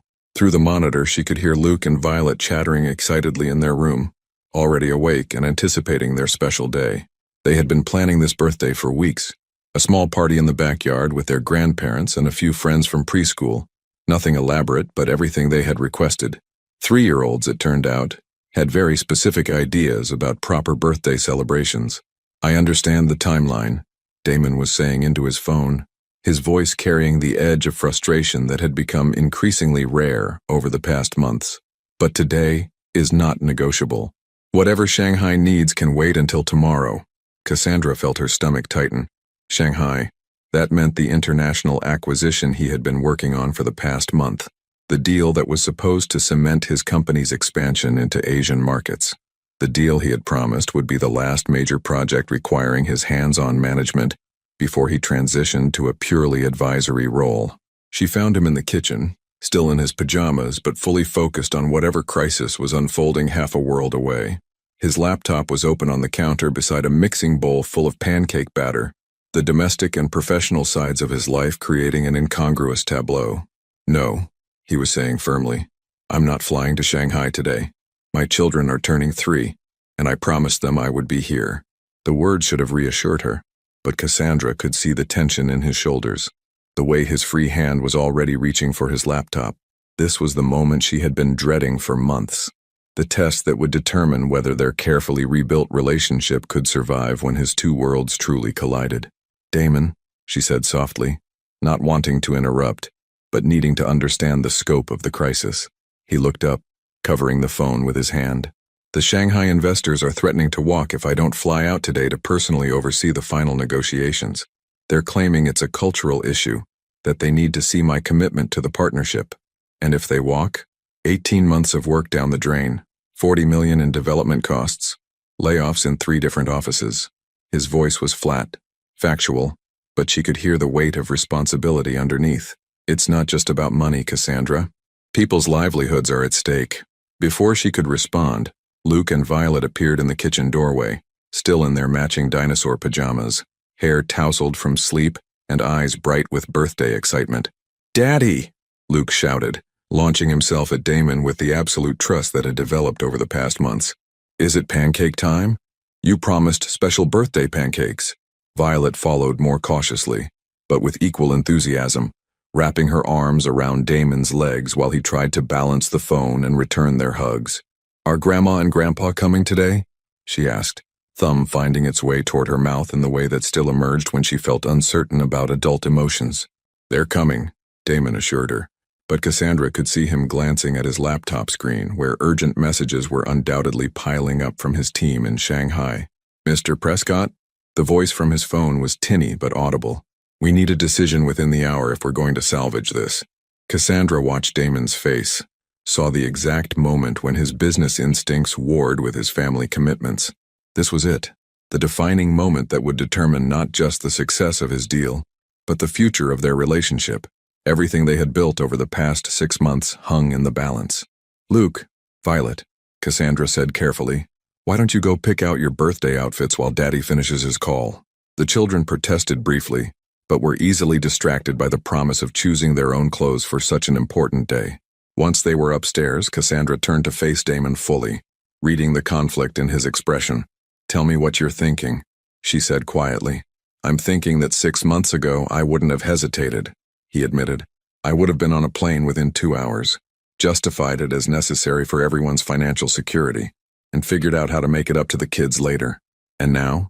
Now I'm thinking that there will always be another crisis, another deal that seems like it can't wait, another emergency that requires my personal attention. And if I get on that plane today, I'm teaching Luke and Violet that work will always come first when it really matters." The admission hung between them, raw and honest. Cassandra could see the genuine struggle in his eyes, the way years of conditioning warred with newly formed priorities. "But I'm also thinking about my employees in the Singapore office, about the families that depend on those jobs, about the commitments I've made to people who trusted me with their investments," he continued. "How do I weigh their needs against my children's birthday party?" It was the question that had no easy answer, the fundamental challenge that had destroyed their relationship once before. But something had changed in the past months, something fundamental in how he approached these impossible choices. "What does your gut tell you?" she asked. Damon was quiet for a long moment, listening to the sound of Luke and Violet's laughter drifting down from upstairs, the sound of children who trusted that their daddy would be there for their special day because he had promised, because he had never broken a promise to them yet. "My gut tells me that I've spent 3 years of my children's lives prioritizing other people's emergencies over my own family," he said slowly. "My gut tells me that if this deal is really that fragile, if it can't survive one day without my personal involvement, then maybe it's not the kind of partnership we want anyway." He lifted the phone back to his ear, and Cassandra held her breath. "Marcus," he said to whoever was on the other end, "I need you to take point on the Shanghai negotiations. Use the authority I gave you. Make whatever concessions you think are reasonable, and if the investors aren't satisfied with that, then we'll revisit the partnership next quarter." There was an eruption of voices from the phone. Protests, arguments, dire predictions about the consequences of his absence. Damon listened patiently for a moment, then cut through the noise with quiet authority. "I understand your concerns," he said calmly, "but I'm not available today. This is what delegation looks like, and it's what we're all going to have to get comfortable with if this company is going to evolve beyond requiring my personal involvement in every major decision." He ended the call and closed his laptop with a decisive snap, then looked at Cassandra with an expression that was equal parts terror and determination. "I might have just cost us $40 million, he said. "You might have," she agreed. "Or you might have just figured out what's actually priceless." Before he could respond, Luke and Violet thundered back down the stairs, now dressed in mismatched but carefully chosen birthday outfits. Luke in a superhero t-shirt and formal dress pants, Violet in a tutu and sneakers. "Pancakes now?" Luke asked hopefully.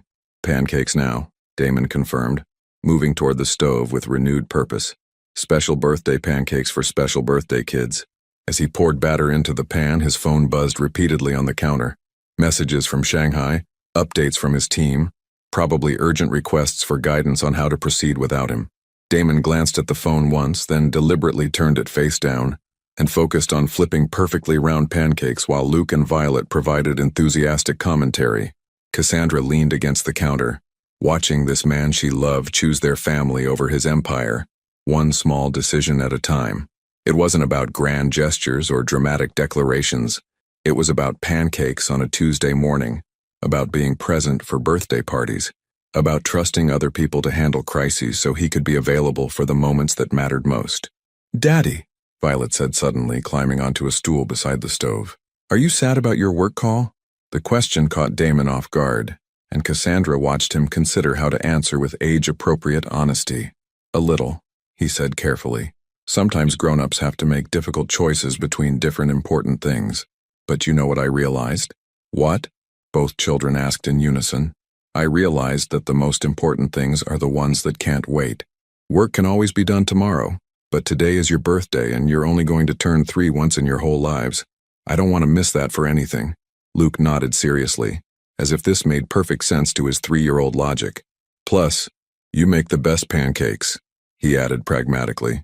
"Plus, I make the best pancakes," Damon agreed, grinning as he slid a perfect Mickey Mouse-shaped pancake onto Luke's plate.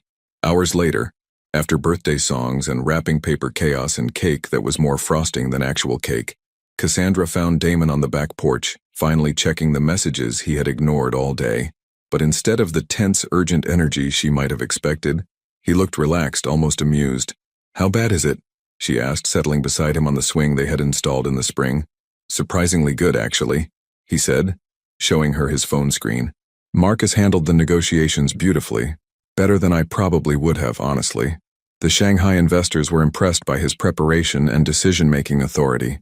The deal is back on track, and it didn't require a single billionaire flying halfway around the world to save it." "Shocking," Cassandra said with mock surprise. "It's almost like you've hired competent people who are capable of doing their jobs without constant supervision." "Revolutionary concept," he admitted, echoing her words from months earlier. "I'm starting to think this delegation thing might actually work."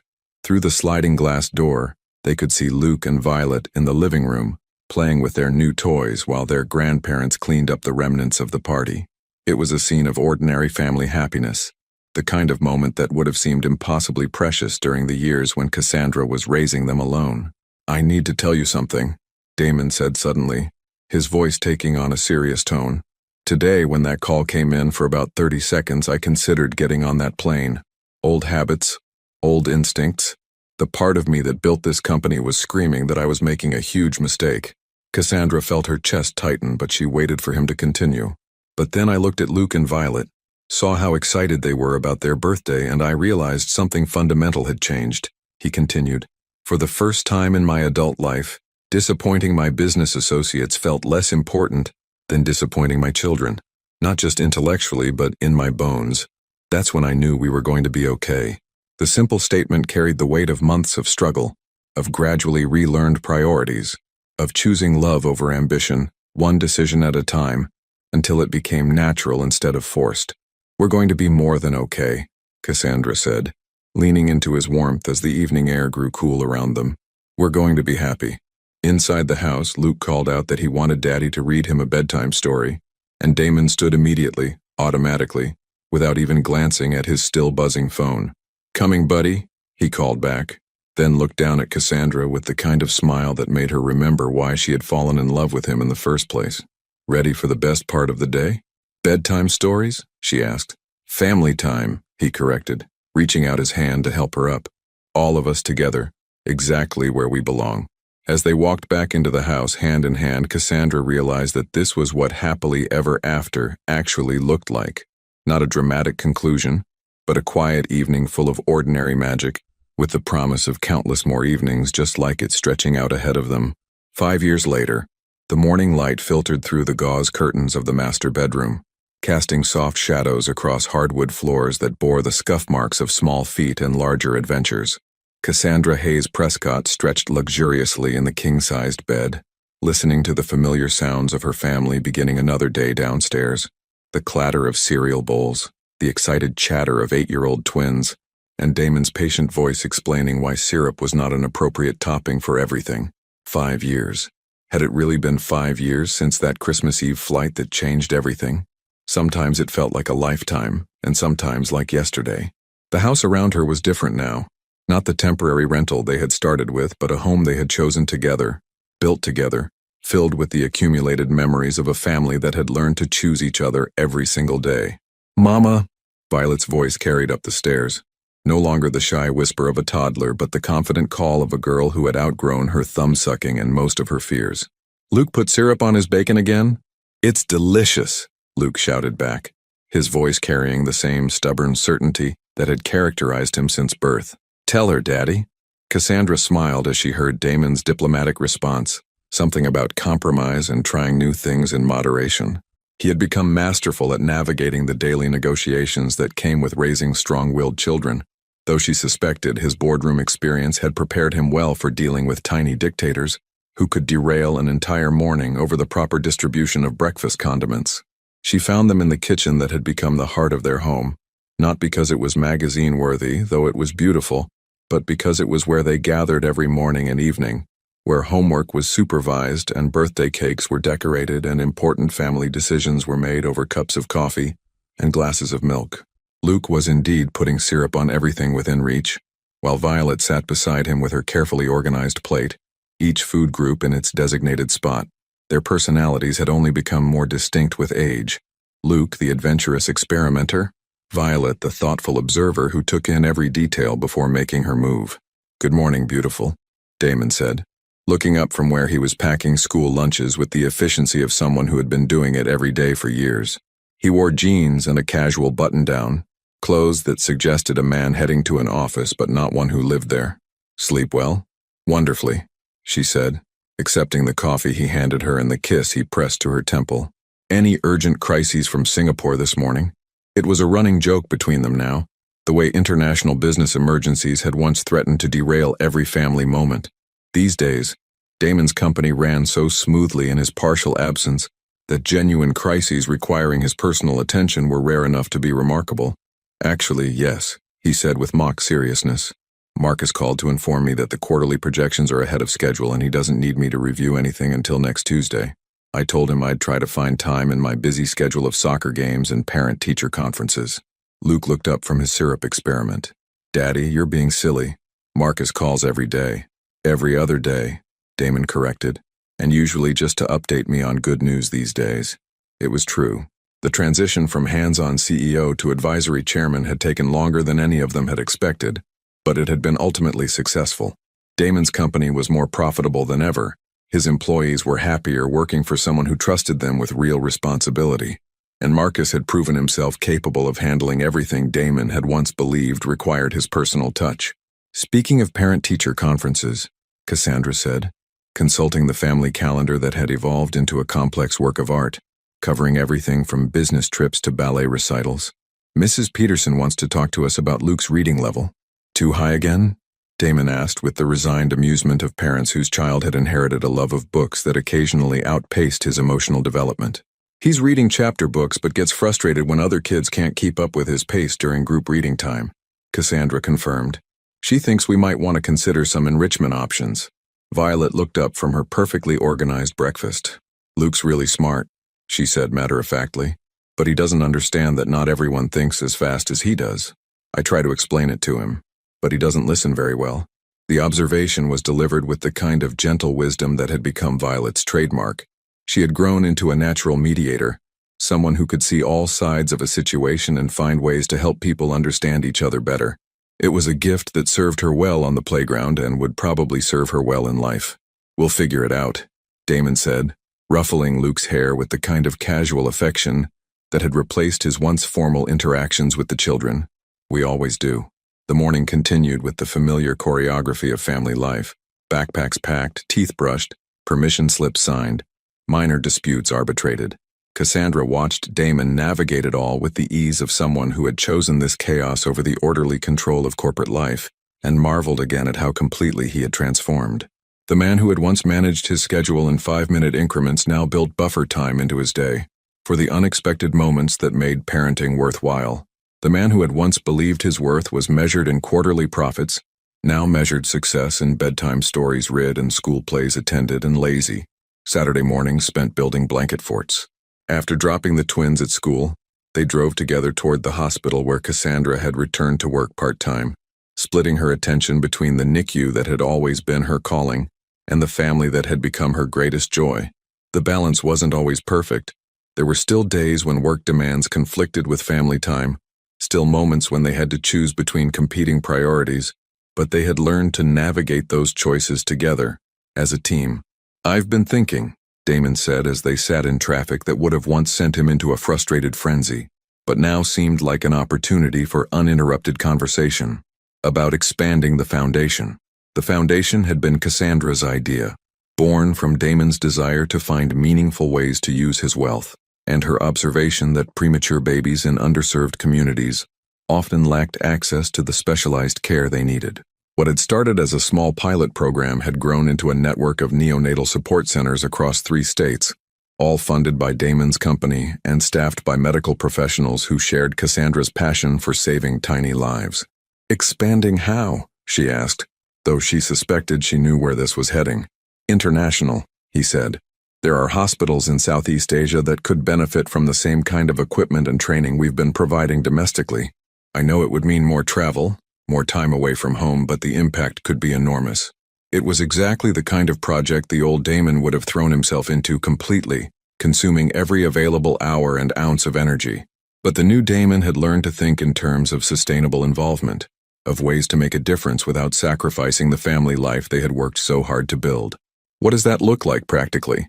She asked, falling into the pattern of thoughtful discussion that had become their default method for making major decisions. 3 trips a year, maybe 4, a week at a time, and only when school is out so the kids could come with us sometimes. The rest would be handled by local teams with virtual oversight. He glanced at her as they finally began moving again. It would be a family project, not just my project. Something we build together. The distinction mattered, represented years of learning the difference between individual ambition and shared purpose. The foundation had become their joint legacy, a way to use the resources Damon's success had provided in service of something larger than themselves. I think it sounds amazing, Cassandra said honestly, and I think Luke and Violet would love to be part of something that helps babies around the world.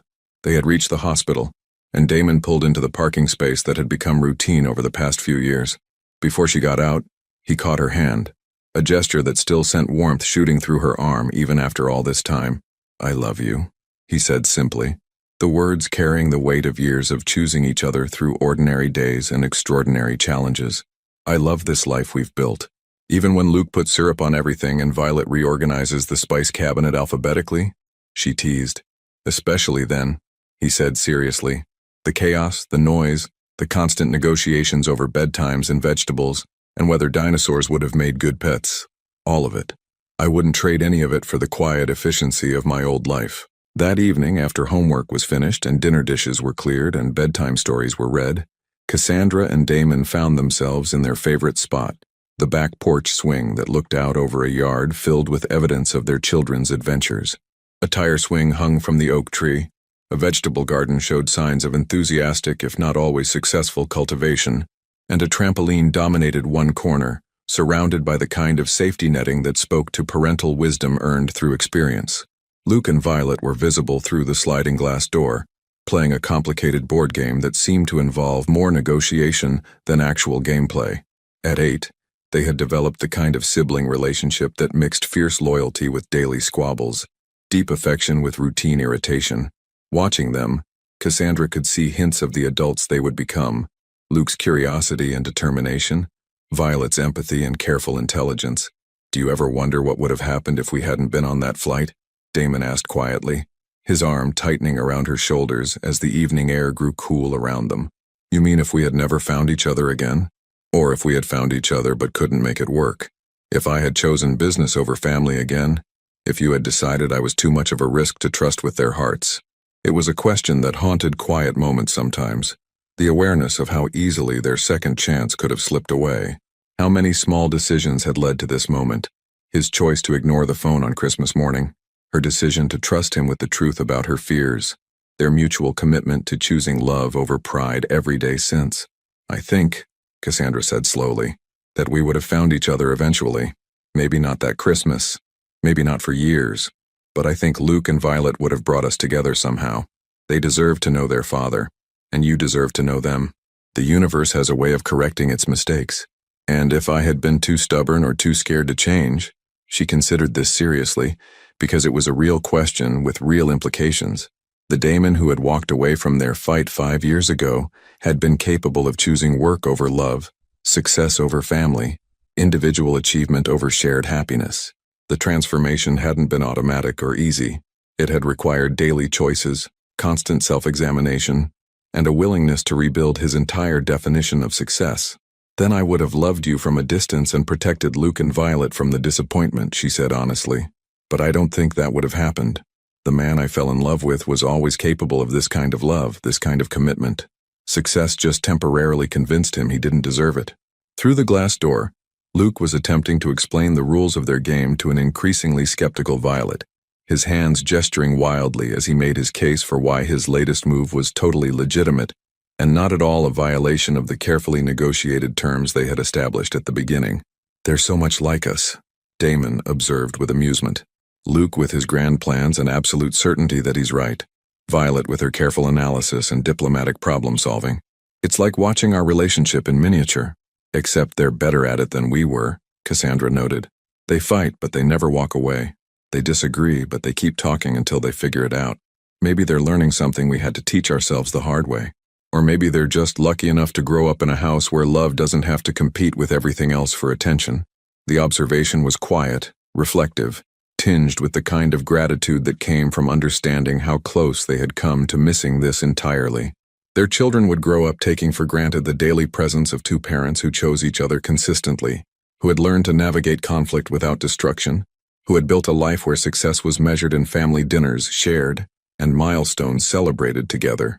As if summoned by their conversation, Luke appeared at the sliding door, his hair disheveled from an apparent wrestling match with the couch cushions. "Mama, Daddy, can you settle an argument?" he asked with the dramatic flair that characterized all his requests for parental intervention. "Violet says I can't trade my vegetables for her dessert, but that's called negotiation, and negotiation is important in business, right, Daddy?" Damon's laugh was rich and delighted. "Well, technically you're right about negotiation being important in business," he said carefully. "But in families we eat our vegetables because they help us grow strong, not because we can trade them for something better. But what if I really, really don't like broccoli?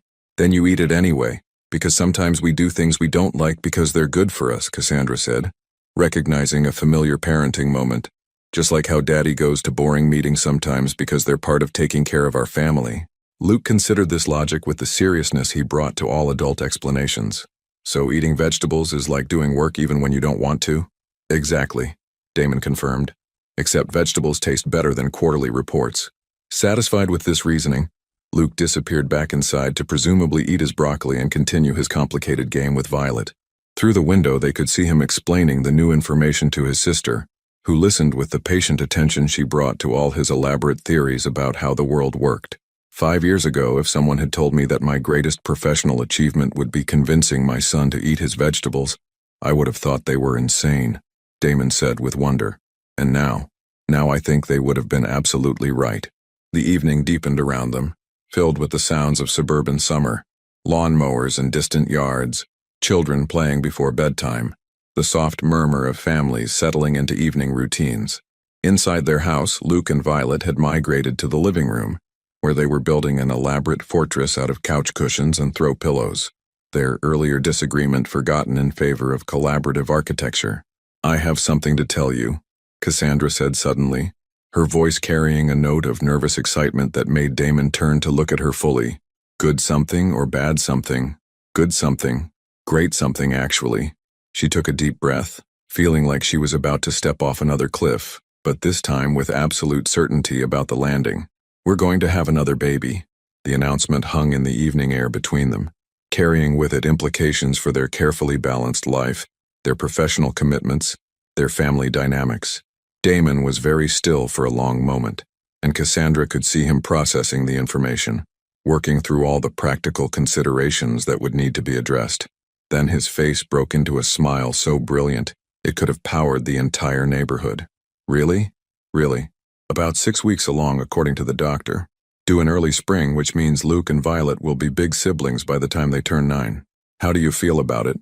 he asked, his hand finding her still flat stomach with the kind of reverence that suggested he was already imagining the tiny life growing there. "Terrified," she admitted honestly, "and thrilled, and wondering how we're going to manage 3 children when 2 already feel like a full-time circus act." "We'll figure it out," he said, echoing his earlier words with the kind of confidence that came from years of successfully navigating unexpected challenges. "We always do." Inside the house, Luke and Violet were calling for their parents to come admire their architectural achievement, their voices bright with the assumption that the adults in their world would always be available to celebrate their accomplishments, no matter how small. "Should we tell them?" Cassandra asked. "Let's wait a little longer," Damon suggested. "Let's have this moment just for us first, then figure out how to explain that their world is about to get even more complicated and wonderful." They sat in comfortable silence for a while, watching their children play and imagining their family expanding again, growing in ways that would require new adjustments and create new joys. The baby would grow up in a house where both parents chose family first, where love was demonstrated through daily presence rather than grand gestures, where success was measured in hugs given and bedtime stories shared. "Do you ever miss it?" Cassandra asked suddenly. "The simplicity of your old life? The clean efficiency of a world where your biggest concerns were quarterly projections and market analysis?"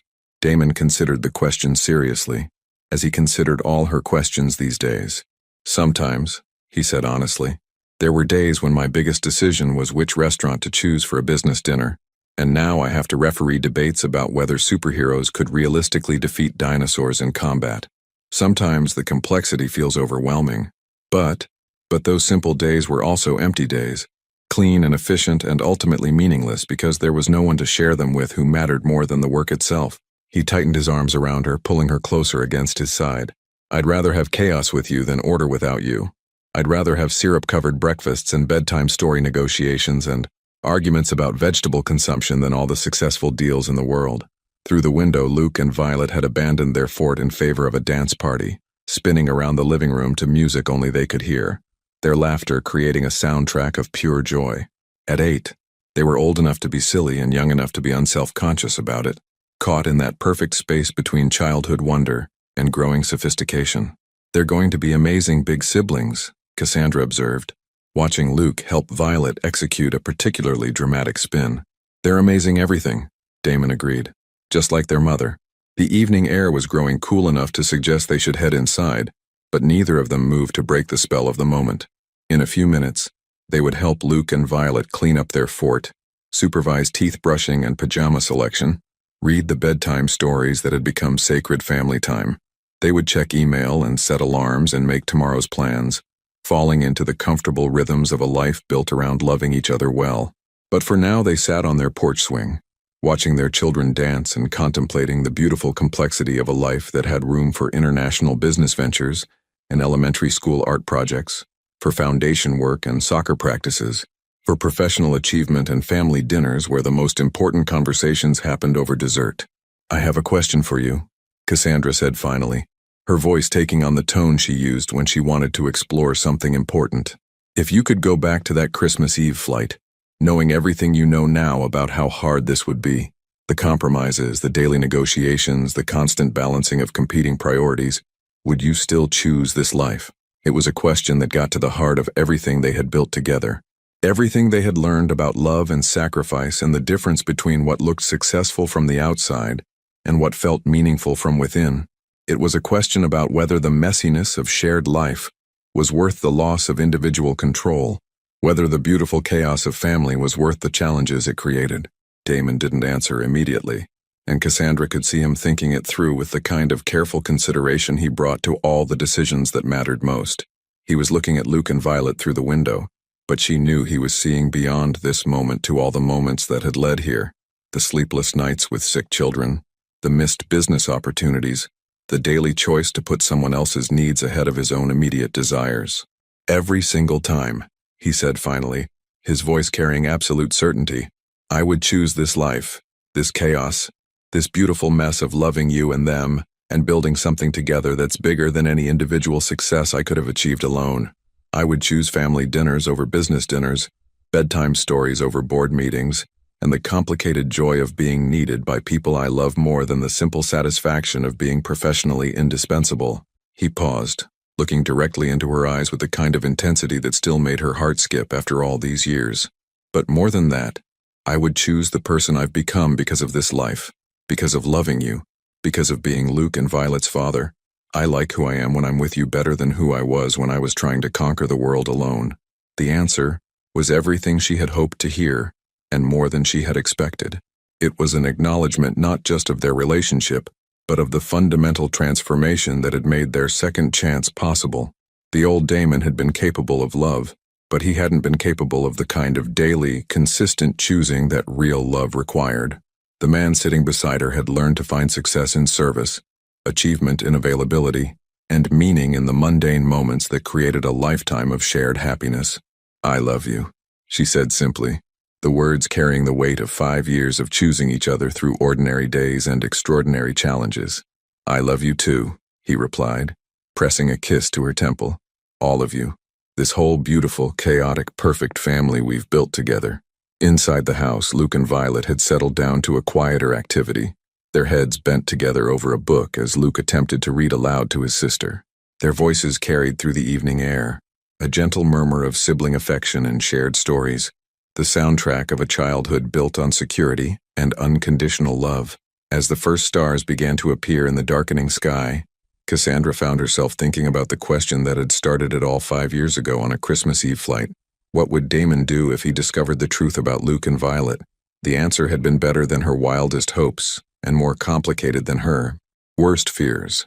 He had become exactly the father they needed and the partner she had always known he could be, but it had required a fundamental reordering of everything he thought he knew about success and meaning, and what made a life worth living. Now, with another child on the way and their foundation expanding internationally and Luke and Violet growing into remarkable little humans, the question had evolved into something deeper. How far would someone go to protect and nurture a love worth saving? Your participation means a lot to the channel. Please share your thoughts in the comments. Looking at this family's journey from that chaotic Christmas Eve encounter to this peaceful evening 5 years later, what do you think is the most important factor in making a second chance at love truly work? Is it the willingness to change, the courage to forgive, or something else entirely? Thank you for watching. If you enjoyed the story, please subscribe to our channel and leave a comment below letting us know what you thought. Your feedback and support mean a lot to us. Stay tuned for more exciting stories.